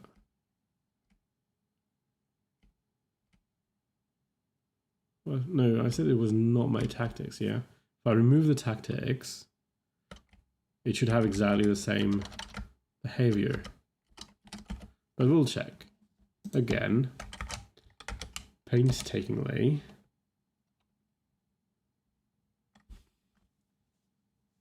Has the exact same behavior, which is very interesting. I don't know what it tells us, but it tells us something.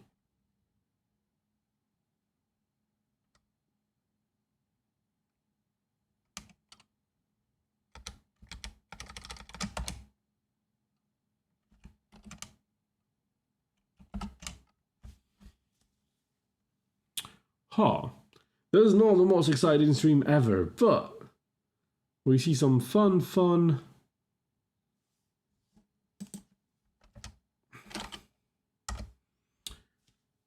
loop debugging. So, it's important to realize that even with the empty list of tactics, well, actually it's not the empty list, it's nothing tactics, which is there, I get a loop.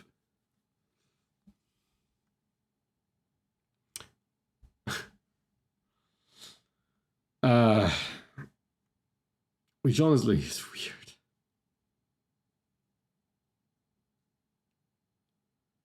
What ever have I done? Oh, PP attempted goals have been changed.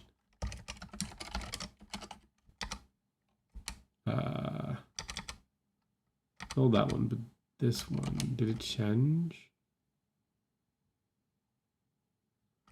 Because I need to do PP goal.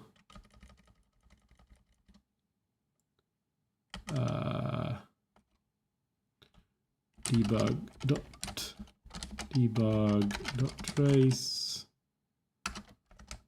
entering PP attempted goals.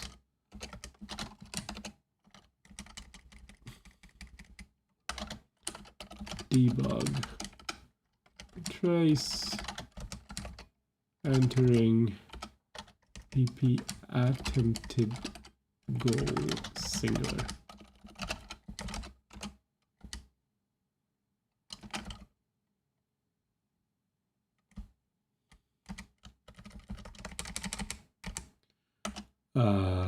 Debug the trace. We're getting there. Entering PP goals. That's not the one I need. The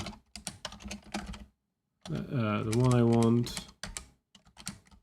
is that one, and there are two.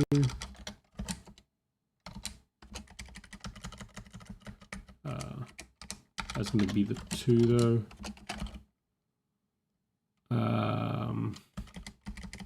Let's see what we see now. This is slow. Oh. Okay. I wasn't fast enough. Where is it?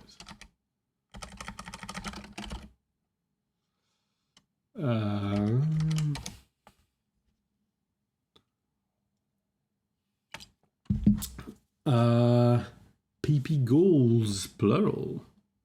Why? That is not what I expected at all. I expected that I couldn't see PP goals because I wasn't using it. I was wrong. fun stuff.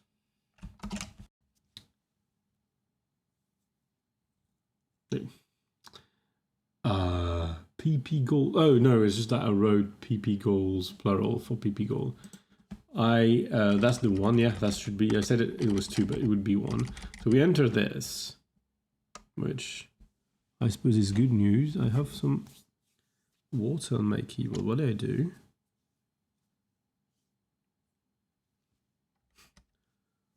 I don't know what where that water comes from. I probably just put some tea on my hands.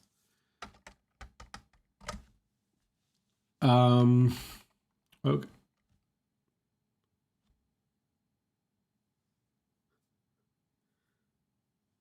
Where is the wet? My question. That's wet. Is this wet? Now I'm wondering if I'm making water through some kind of pores. Life, you know. So we're getting here, that's for sure.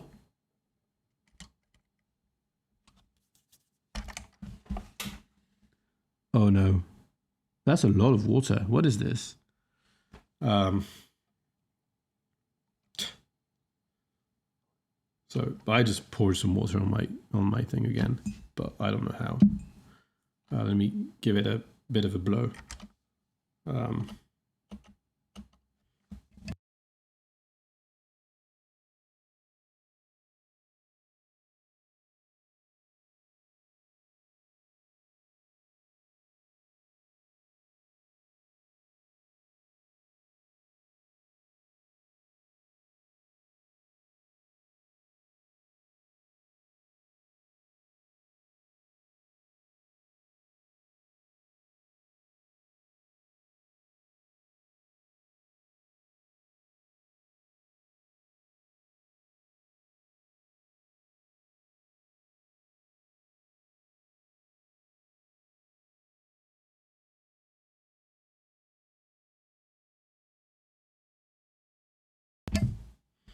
So, welcome back to the stream of pouring tea on the keyboard.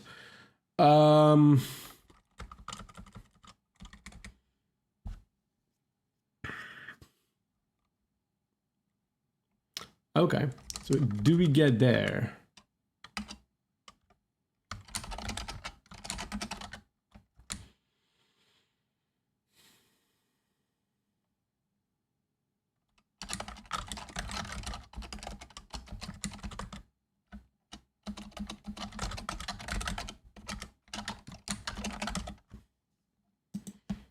Slow, but I don't really know what I did wrong. Shoot. Will I be fast enough? No, that's gonna kill it. Yeah, it killed it, okay. It killed it before it looped. Yeah. At least. Interesting. So when it loops, it doesn't seem to allocate because it doesn't get interrupted properly. Oh, but no, okay. External console. Oh my god, we get there? I hoped I wouldn't see it. Or maybe this means that external thing is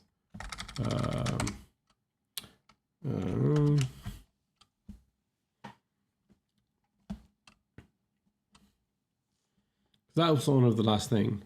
Well, oh, PP goals is here. And we never get here. We never finished this. I did PP goals. We don't enter PP goals. We avoid the, we go to there. So PP goal here.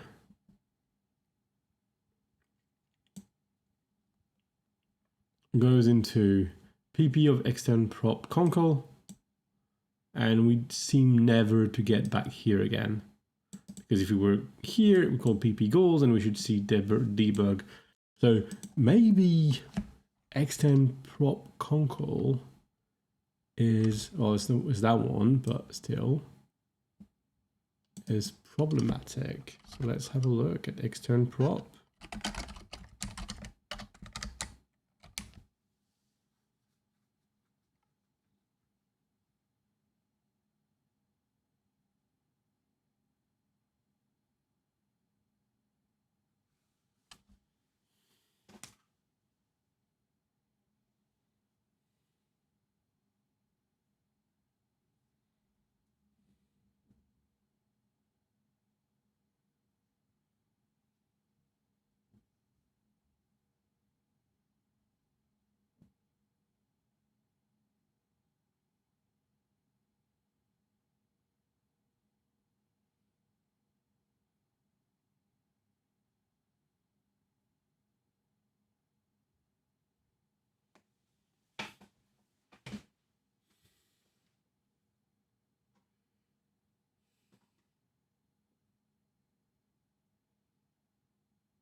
It's also the first time we enter PP goal 1. A. And it suddenly loops. This all looks very innocent. I mean, this is not like strictly decreasing, but we replace a var by an nvar. It's possible that subst is bad. This is a hypothesis I haven't tried.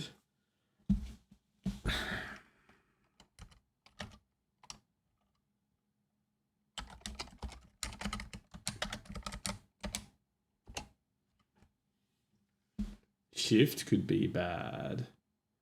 Oh dear.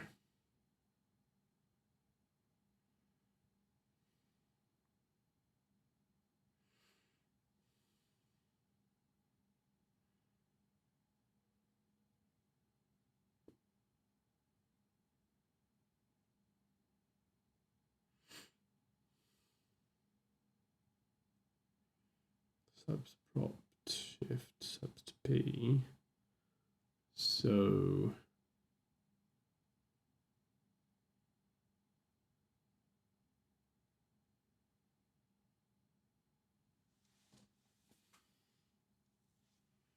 that only applies on subterms, and that is a strict subterm. So subs R type. If I see R sub, subs from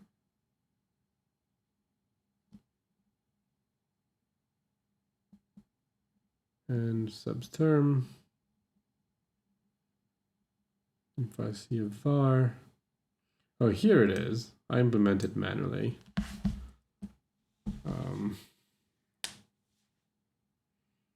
I see a var and I is smaller than the length. Then I call I, and otherwise I just leave the same term. And other than that, I just do subterm subs on the subterms. That looks perfectly correct. Shift does var 0 map left term of subst.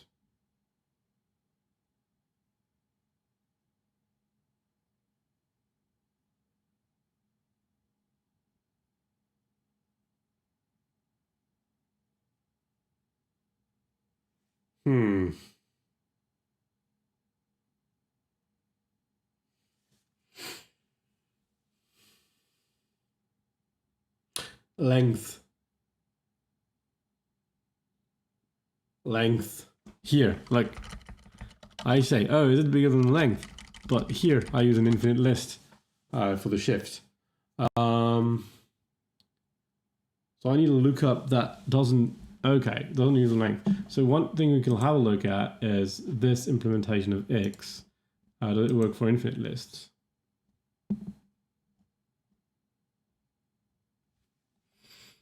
What is K? K is the index. Okay, if K is more than 0, and this works with infinite lists. So we should be able to fix this by using EX everywhere. Hey David, how are you doing? We're debugging a looping programs. Isn't that fun? I think it's fun. Not really. But I think we found the thing. And the worse than that is that when I use a timeout to bound the time my program takes, it actually, in the setup I was using, which I guess I could have thought for a second, was not actually killing the background things. I had to go and manually kill the process that was looping anyway. So anyway, the point is that, so IX will, I can do preview, I can do, I think it's from maybe, is that it?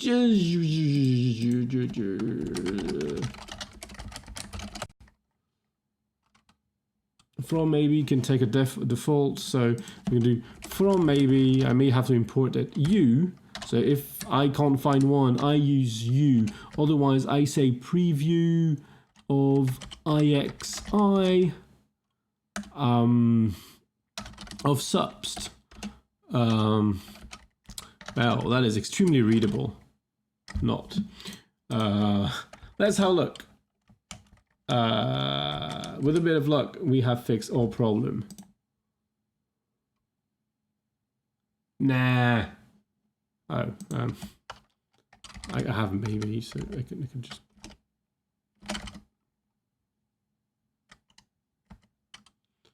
I could import that one.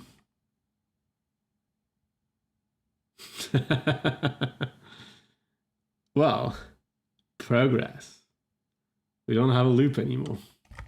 We're gonna remove the timeout.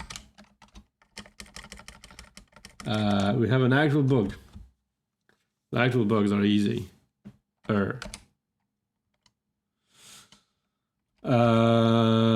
So okay. Now we have a problem. I am going to. Okay. I'm actually going to kill this so that it doesn't loop while I'm doing some manipulations. I'm going to keep this line in my copy buffer. I'm going to kill everything because I kind of want the traces to go. I think.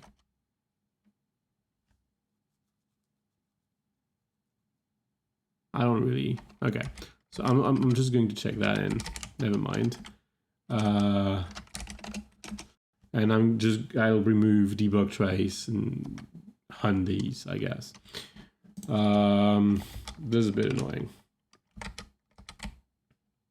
I think that's the worst part about printf debugging is cleaning up. I like to leave all my things in a commit. So there should not be free De Bruyne indices. No, there really shouldn't. So why are they free De Bruyne indices? And what am I trying to print really? I'm trying to print the goals.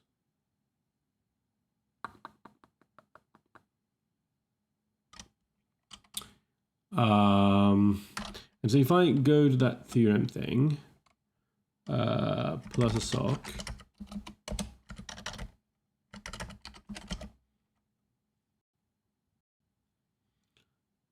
I get the exact. Oh, I get a goal here.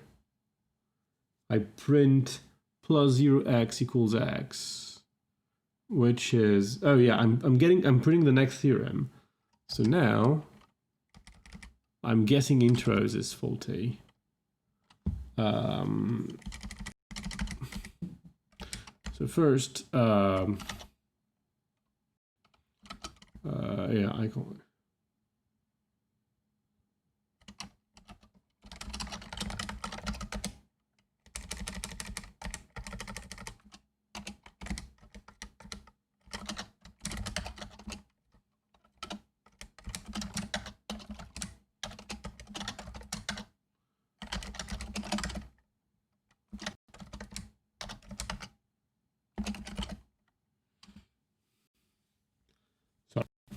I'm going to see what it is. Found 2. So, oh wait, intros worked, I think. That was the initial goal. What is this? Oh, wait. I'm confused. That is not because of intros.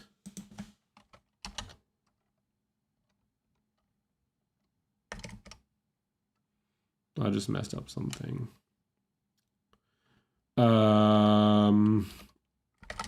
Plus a sock. So, you type check so it's correct, eh? So we did the induction on Z because we printed that goal, really. I'm not sure why we printed that goal. And there's a comma here, and we're trying to print something else. Oh, wait. We haven't printed the conclusion of this, which indicates that the conclusion might not be properly substituted. So we had for all x, y, z, yada, yada, yada.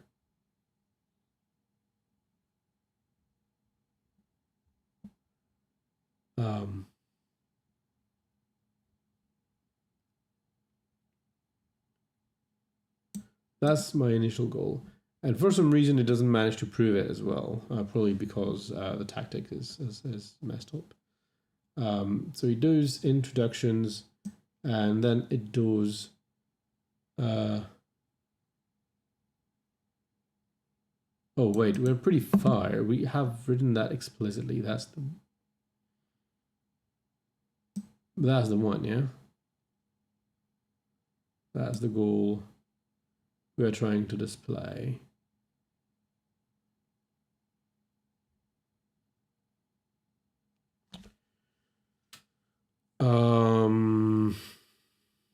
So let's be a bit systematic about this. Does that print correctly?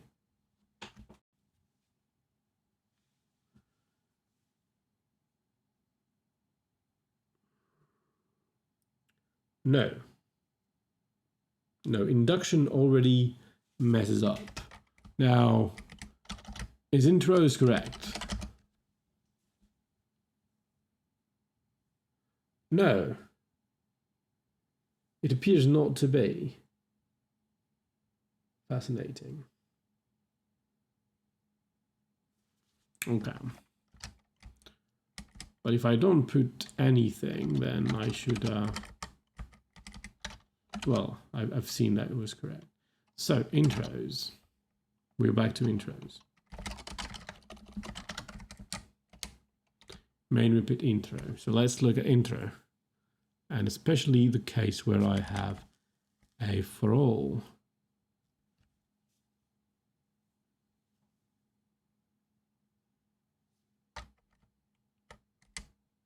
Oops.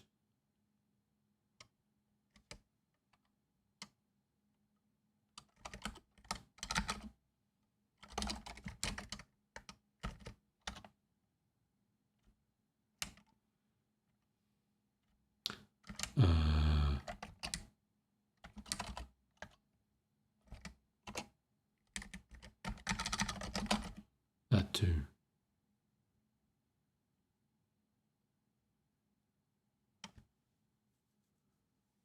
Now that printed much more things. Yeah.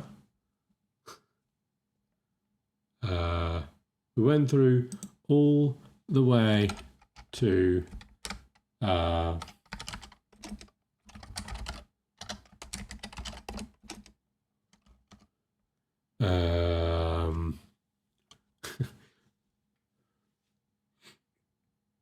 I will eventually have to edit the title on this video because we haven't done at all what I had planned to do, which is fine. It happens. I mean, I think if you're around here, you're probably programmers, hobbyists, or otherwise, and you know that things don't always go according to plan. So div by divisor is printed. And then theorem div1 should be, but it isn't. Oh, there are goals because of div by divisors. So now we're getting in the type checker. The type checker generates 1. Why does it generate 1? It's the M here, I guess. Maybe. Oh, wait. Oh. No. Wait. Oh. No, that's fine. Pray tell, what could be going wrong here? Printing PP goals and that, and then we're printing PP goal 1, and that goal 1 just fails, and there's no conclusion. So it's the hypothesis that is wrong. So it could be this hypothesis that is not properly substituted. Oh dear, oh dear, oh dear, oh dear. So I don't have any De Bruyne thing in the external syntax. What I could do to give me a bit of readability is, instead of doing an error, here, I'm going to do concrete var of ident of underscore underscore plus plus like underscore underscore db colon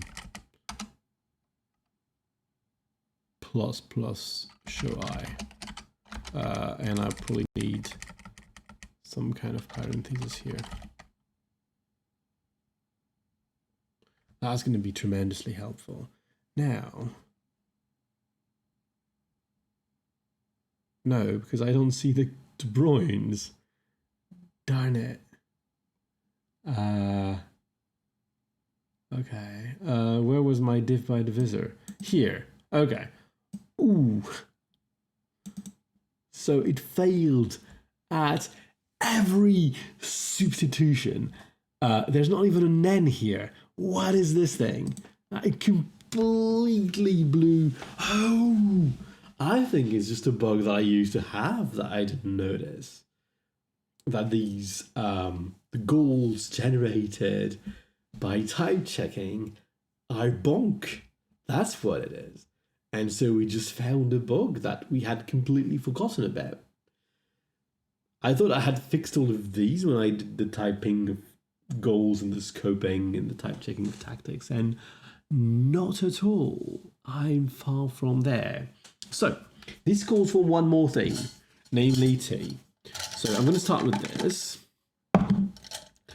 I am going to fix this bug, which shouldn't be too long. It's fairly repeatable. Clean up the commit, make the pull request, and call it a night. So like this should take about half an hour, and hopefully that doesn't turn out to be 4 hours or 4.5 hours for that matter. That would be terrible as well. I was wondering, hilarious. The type makes no sense, but it's okay because it's a tautology. So the thing manages to prove it, and this is what happens here too. I think it's just very tautological. So, what is ever happening here is the question. So, we need to go back. Well, let's go to check programs and see what axioms do.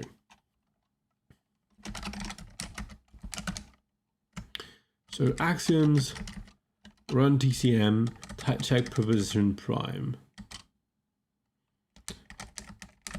and that gives me a bunch of gold. Yeah. Okay. Now type check proposition is really what I care about, which is right about here. This type is a lie. That's fine. Much like the cake. Funny.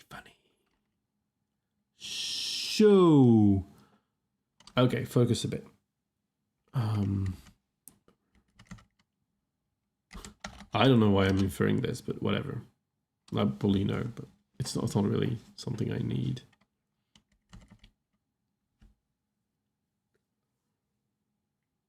Okay, that's equality. That's not what I was looking for.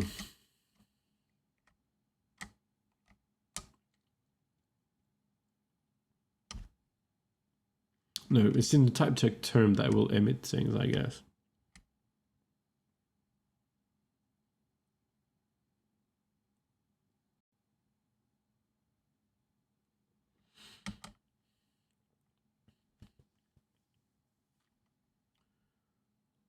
Okay, I need to think for a bit. Okay, so we're some goals and discharge status. Let's run TCM. TCM is a writer of goals. And when do I write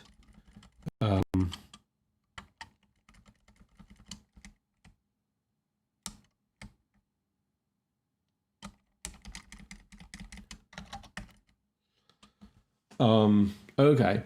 So that was the message I read earlier saying I have no idea what I was talking about here.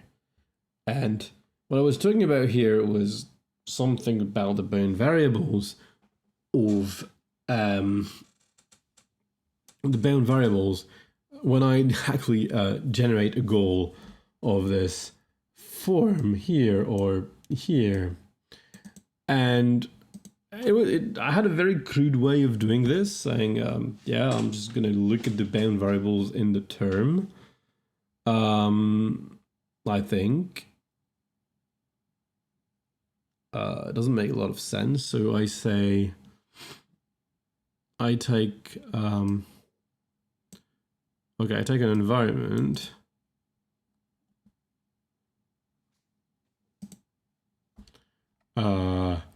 And I transform it into the list of the local variables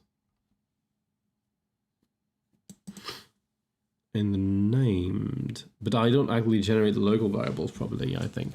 It's not this case of shadowing. So maybe the bug is still like unrelated to my problem.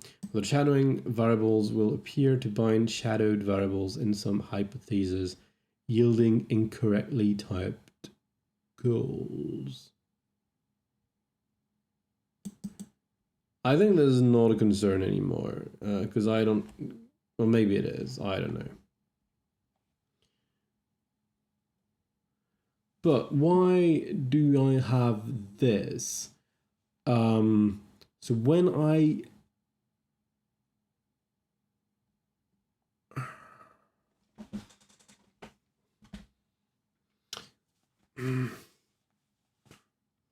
why do I have open? I do this bound variable thing. Okay.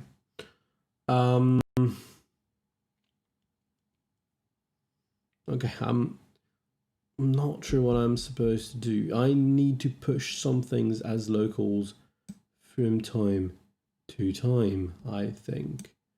But what exactly? I forgot my type checking algorithm is the problem. Okay, breathe.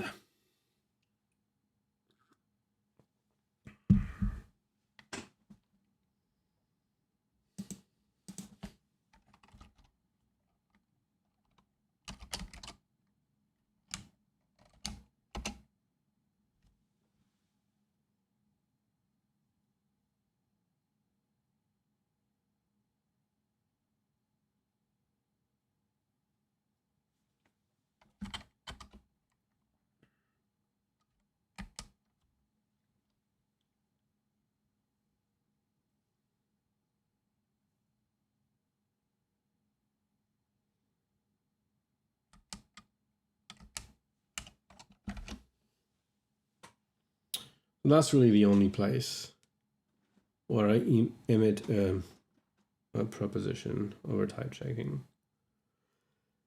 And the proposition is wrong. It's the constraint of TE.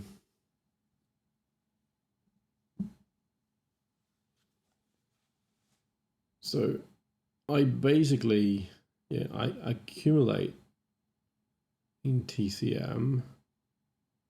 I guess there should be an RN as well, but I accumulate prepositions, which, yeah, and already they should be abstracted over the local variables. But what exactly am I supposed to do? It's very interesting.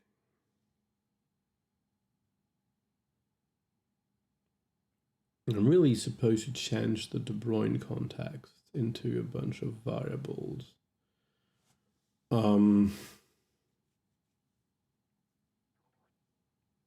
So I think Yeah, because I have this De Bruyne because I pushed a bunch of things.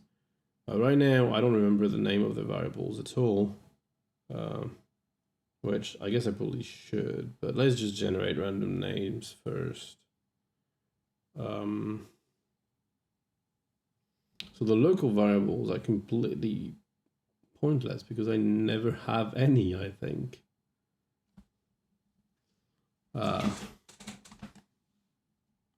So is there any add local? Oh, there is.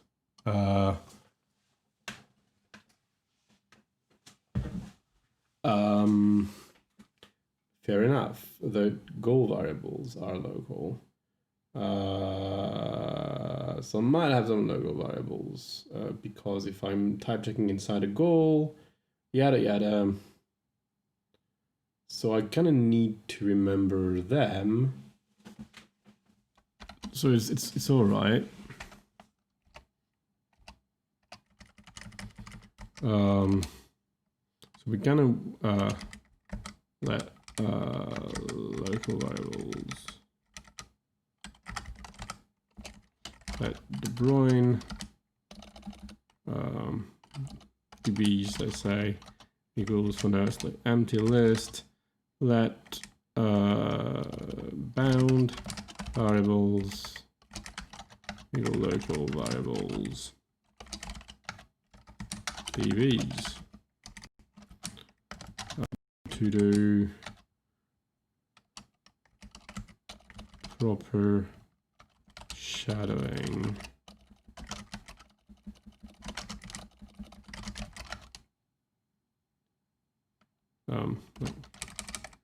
Generating names for the De Bruynes should have proper shadowing.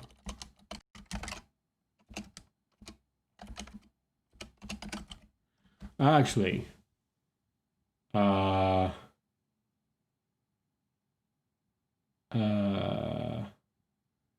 yeah, okay, I need all the De Bruynes. Right, I need to transform the De Bruyne context into a name context and apply that to the hypothesis and the conclusion. So, concal 0, heap 0,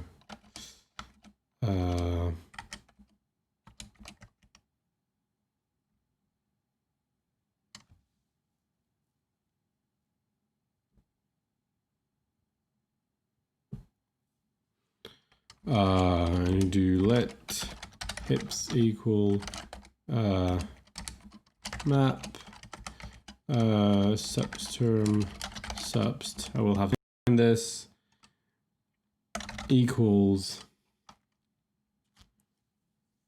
of hips 0 and no, well that's not, let concal equals subterm subst of concal 0. So db is underscore let subst equals underscore, and we're getting there. So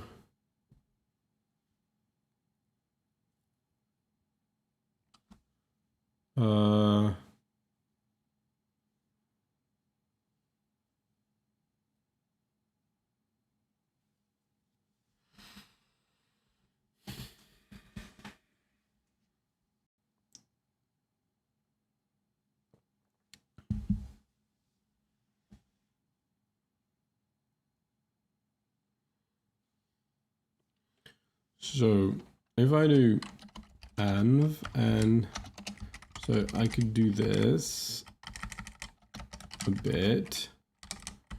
I can remove this, but then I have numbers for my thing. So I'm just going to call them, so over traverse, I could use mapped as well, underscore 1. I'm going to apply, so on the first component, which is the De Bruyne, I'm just going to say lambda I. I'm just going to call them db plus their name.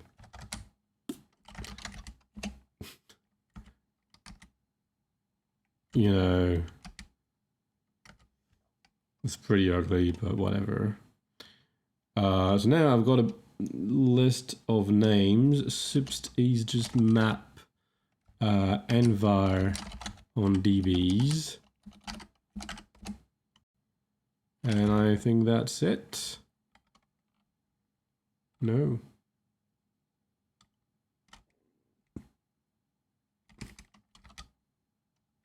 There's db here.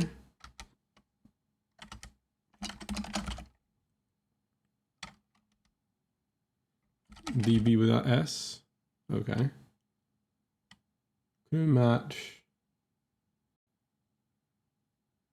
char itype with ident.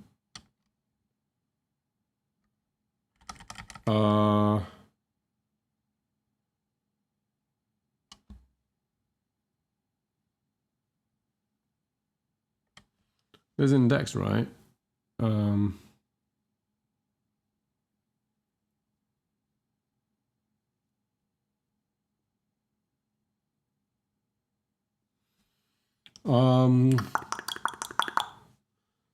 What's happening?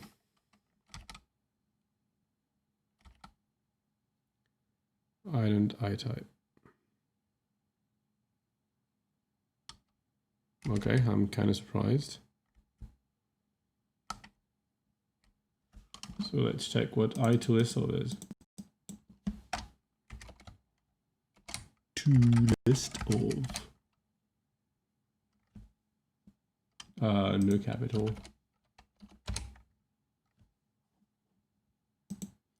Returns to me a list of pairs, which sounds to be about right. Yeah, there's no doubt about it. Plus it's the same type as here, so why is it failing? Can match chart itype with ident. Oh, I need to write ident here, I think.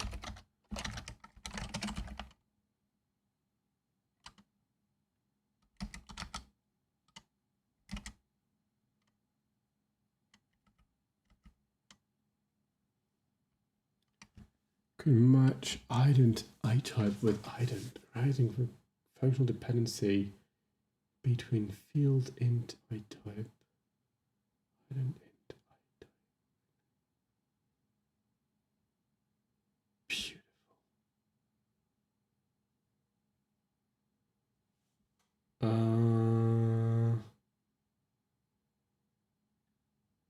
There's a list of pairs ident type.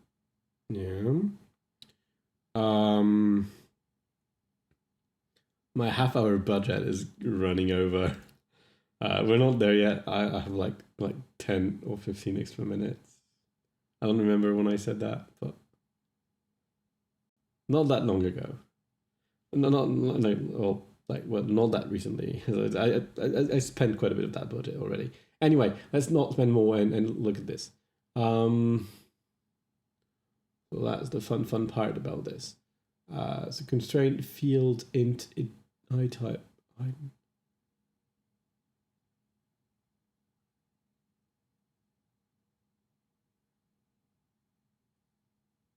Why is it an ident? It shouldn't. It should be an int. Int itype, ident int. Why is that? What is, show me field one, because there's something fishy. Class field one.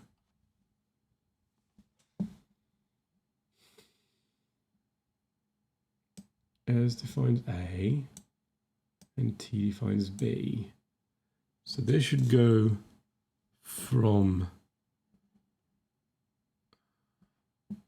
int itype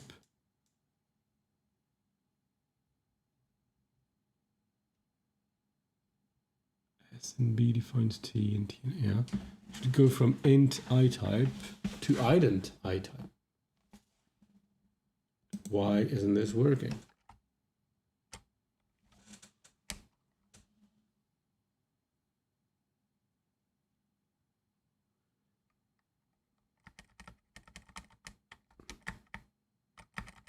This really over 1, yeah?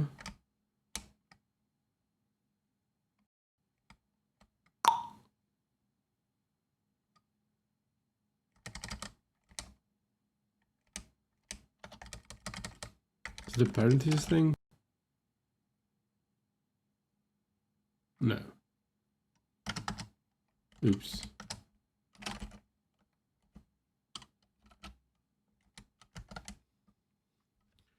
I to list of, and then we say over traverse underscore 1, do this. And then, so I'm supposed to get ident iType. That's the type I expect out. And things thinks this is ident. I'm gonna do this. Fascinating.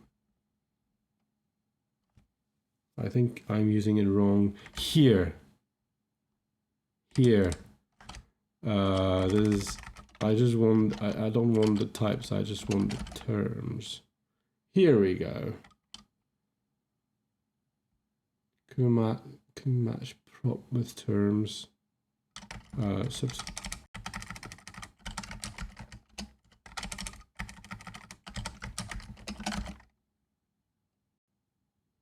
Well, that was painful. Oops doesn't type check, but that is desirable. I think we can remove debug trace now. I get a slightly better thingy.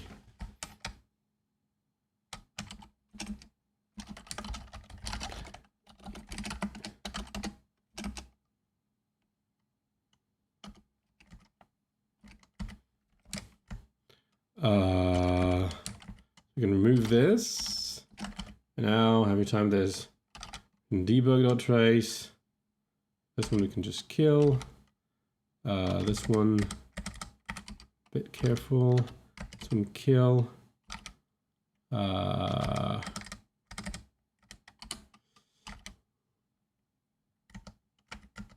read. Can do that, no problem.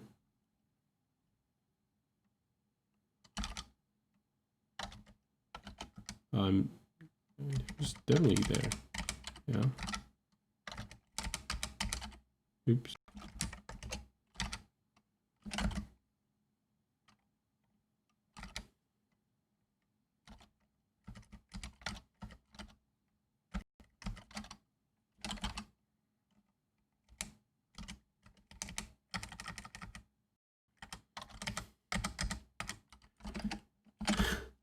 Okay. So that looks correct. Oops doesn't type check, but probably shouldn't. The rest type checks. Well, that was surprisingly painful. We've been at it for over 2 hours. I started a bit late, and I just finished this, which I hope to do in a half hour. Okay, so I think because at any rate I am extremely tired, this is going to be the end of this, and we are going to do this, what I promised today, next time, which is in 2 weeks, expectingly, unless I change my plans. So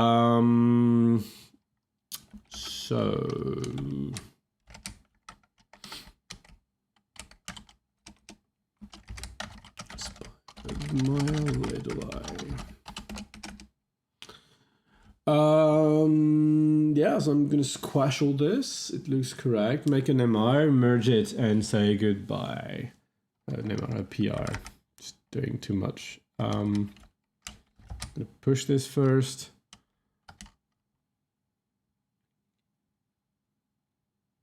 Okay. Now we're going to rebase from here.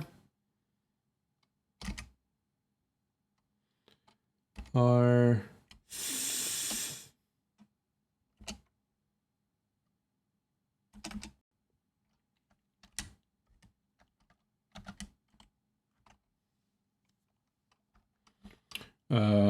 feet of sorts.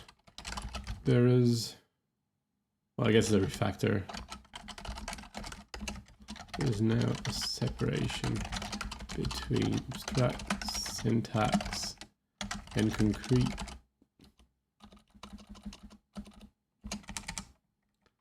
Abstract and concrete syntaxes.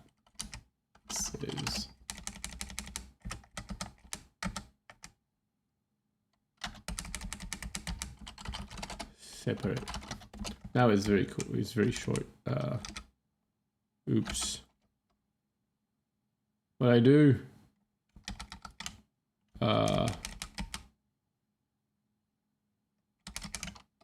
Sorry.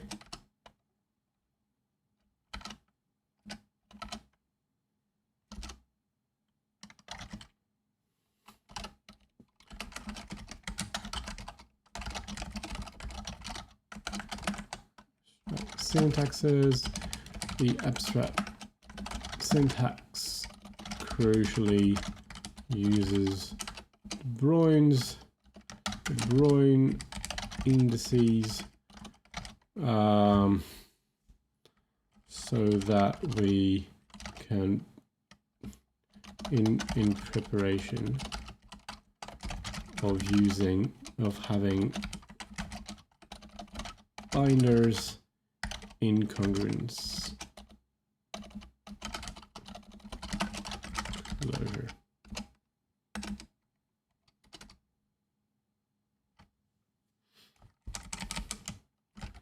Now that should be what I used to have. Oops. Looks weird. Let's change this. Oh, parse error. Isn't that fantastic? Okay. You don't understand everything. So first, thank you for joining in and listening in. If you have any question, don't hesitate to ask. I say it like very often. If I do these streams, it's only partly to hold myself to a schedule so that I can progress on this hobby project, but it's also and probably first and foremost to share and to have a conversation. If you want to ask a question, if something is interesting to you, don't hesitate to ask. And I know that at some point we got like diverted and I said, oh, let's focus a bit, but like again, it's not a problem. It's part of the deal. So I just wanted to check. Yeah, this seems that everything is in order. So I'm going to make this into my pull request. First I push. Push has happened. We go there. Maybe we reload. No, not the right button. Reload. Yeah, comparing pull request. I don't have a CI at the moment. Interesting. How many comments do I have? Oh, I have a few. So I'm just going to call this one separate concrete and abstract syntax. Create a pull request and just merge. You do not hesitate. Good, good. Questions are good. Confirm merge, and here we go. Maybe someday I'll have a CI, but I don't know where it should CI at this point. In another project I live coded, I actually configured mergebot to just auto merge everything on CI. Everything I pushed myself on CI for the sake of live coding, so I could push them and forget about them. But it had a meaningful CI. This one doesn't. have any good definition. So anyway, I think this is going to be all. It's not that late. It's not that early either. So it's a good time for me to check out the program. There's a bit of uncertainty as to what I'm going to do. I'm planning to have a few days off soon. So I'm not exactly sure, but for the time being, we can assume that my schedule stays as it is, and I'm going to stream every Friday for the next few weeks. Next week is going to be video games. Come here to have a chat about whatever, or like more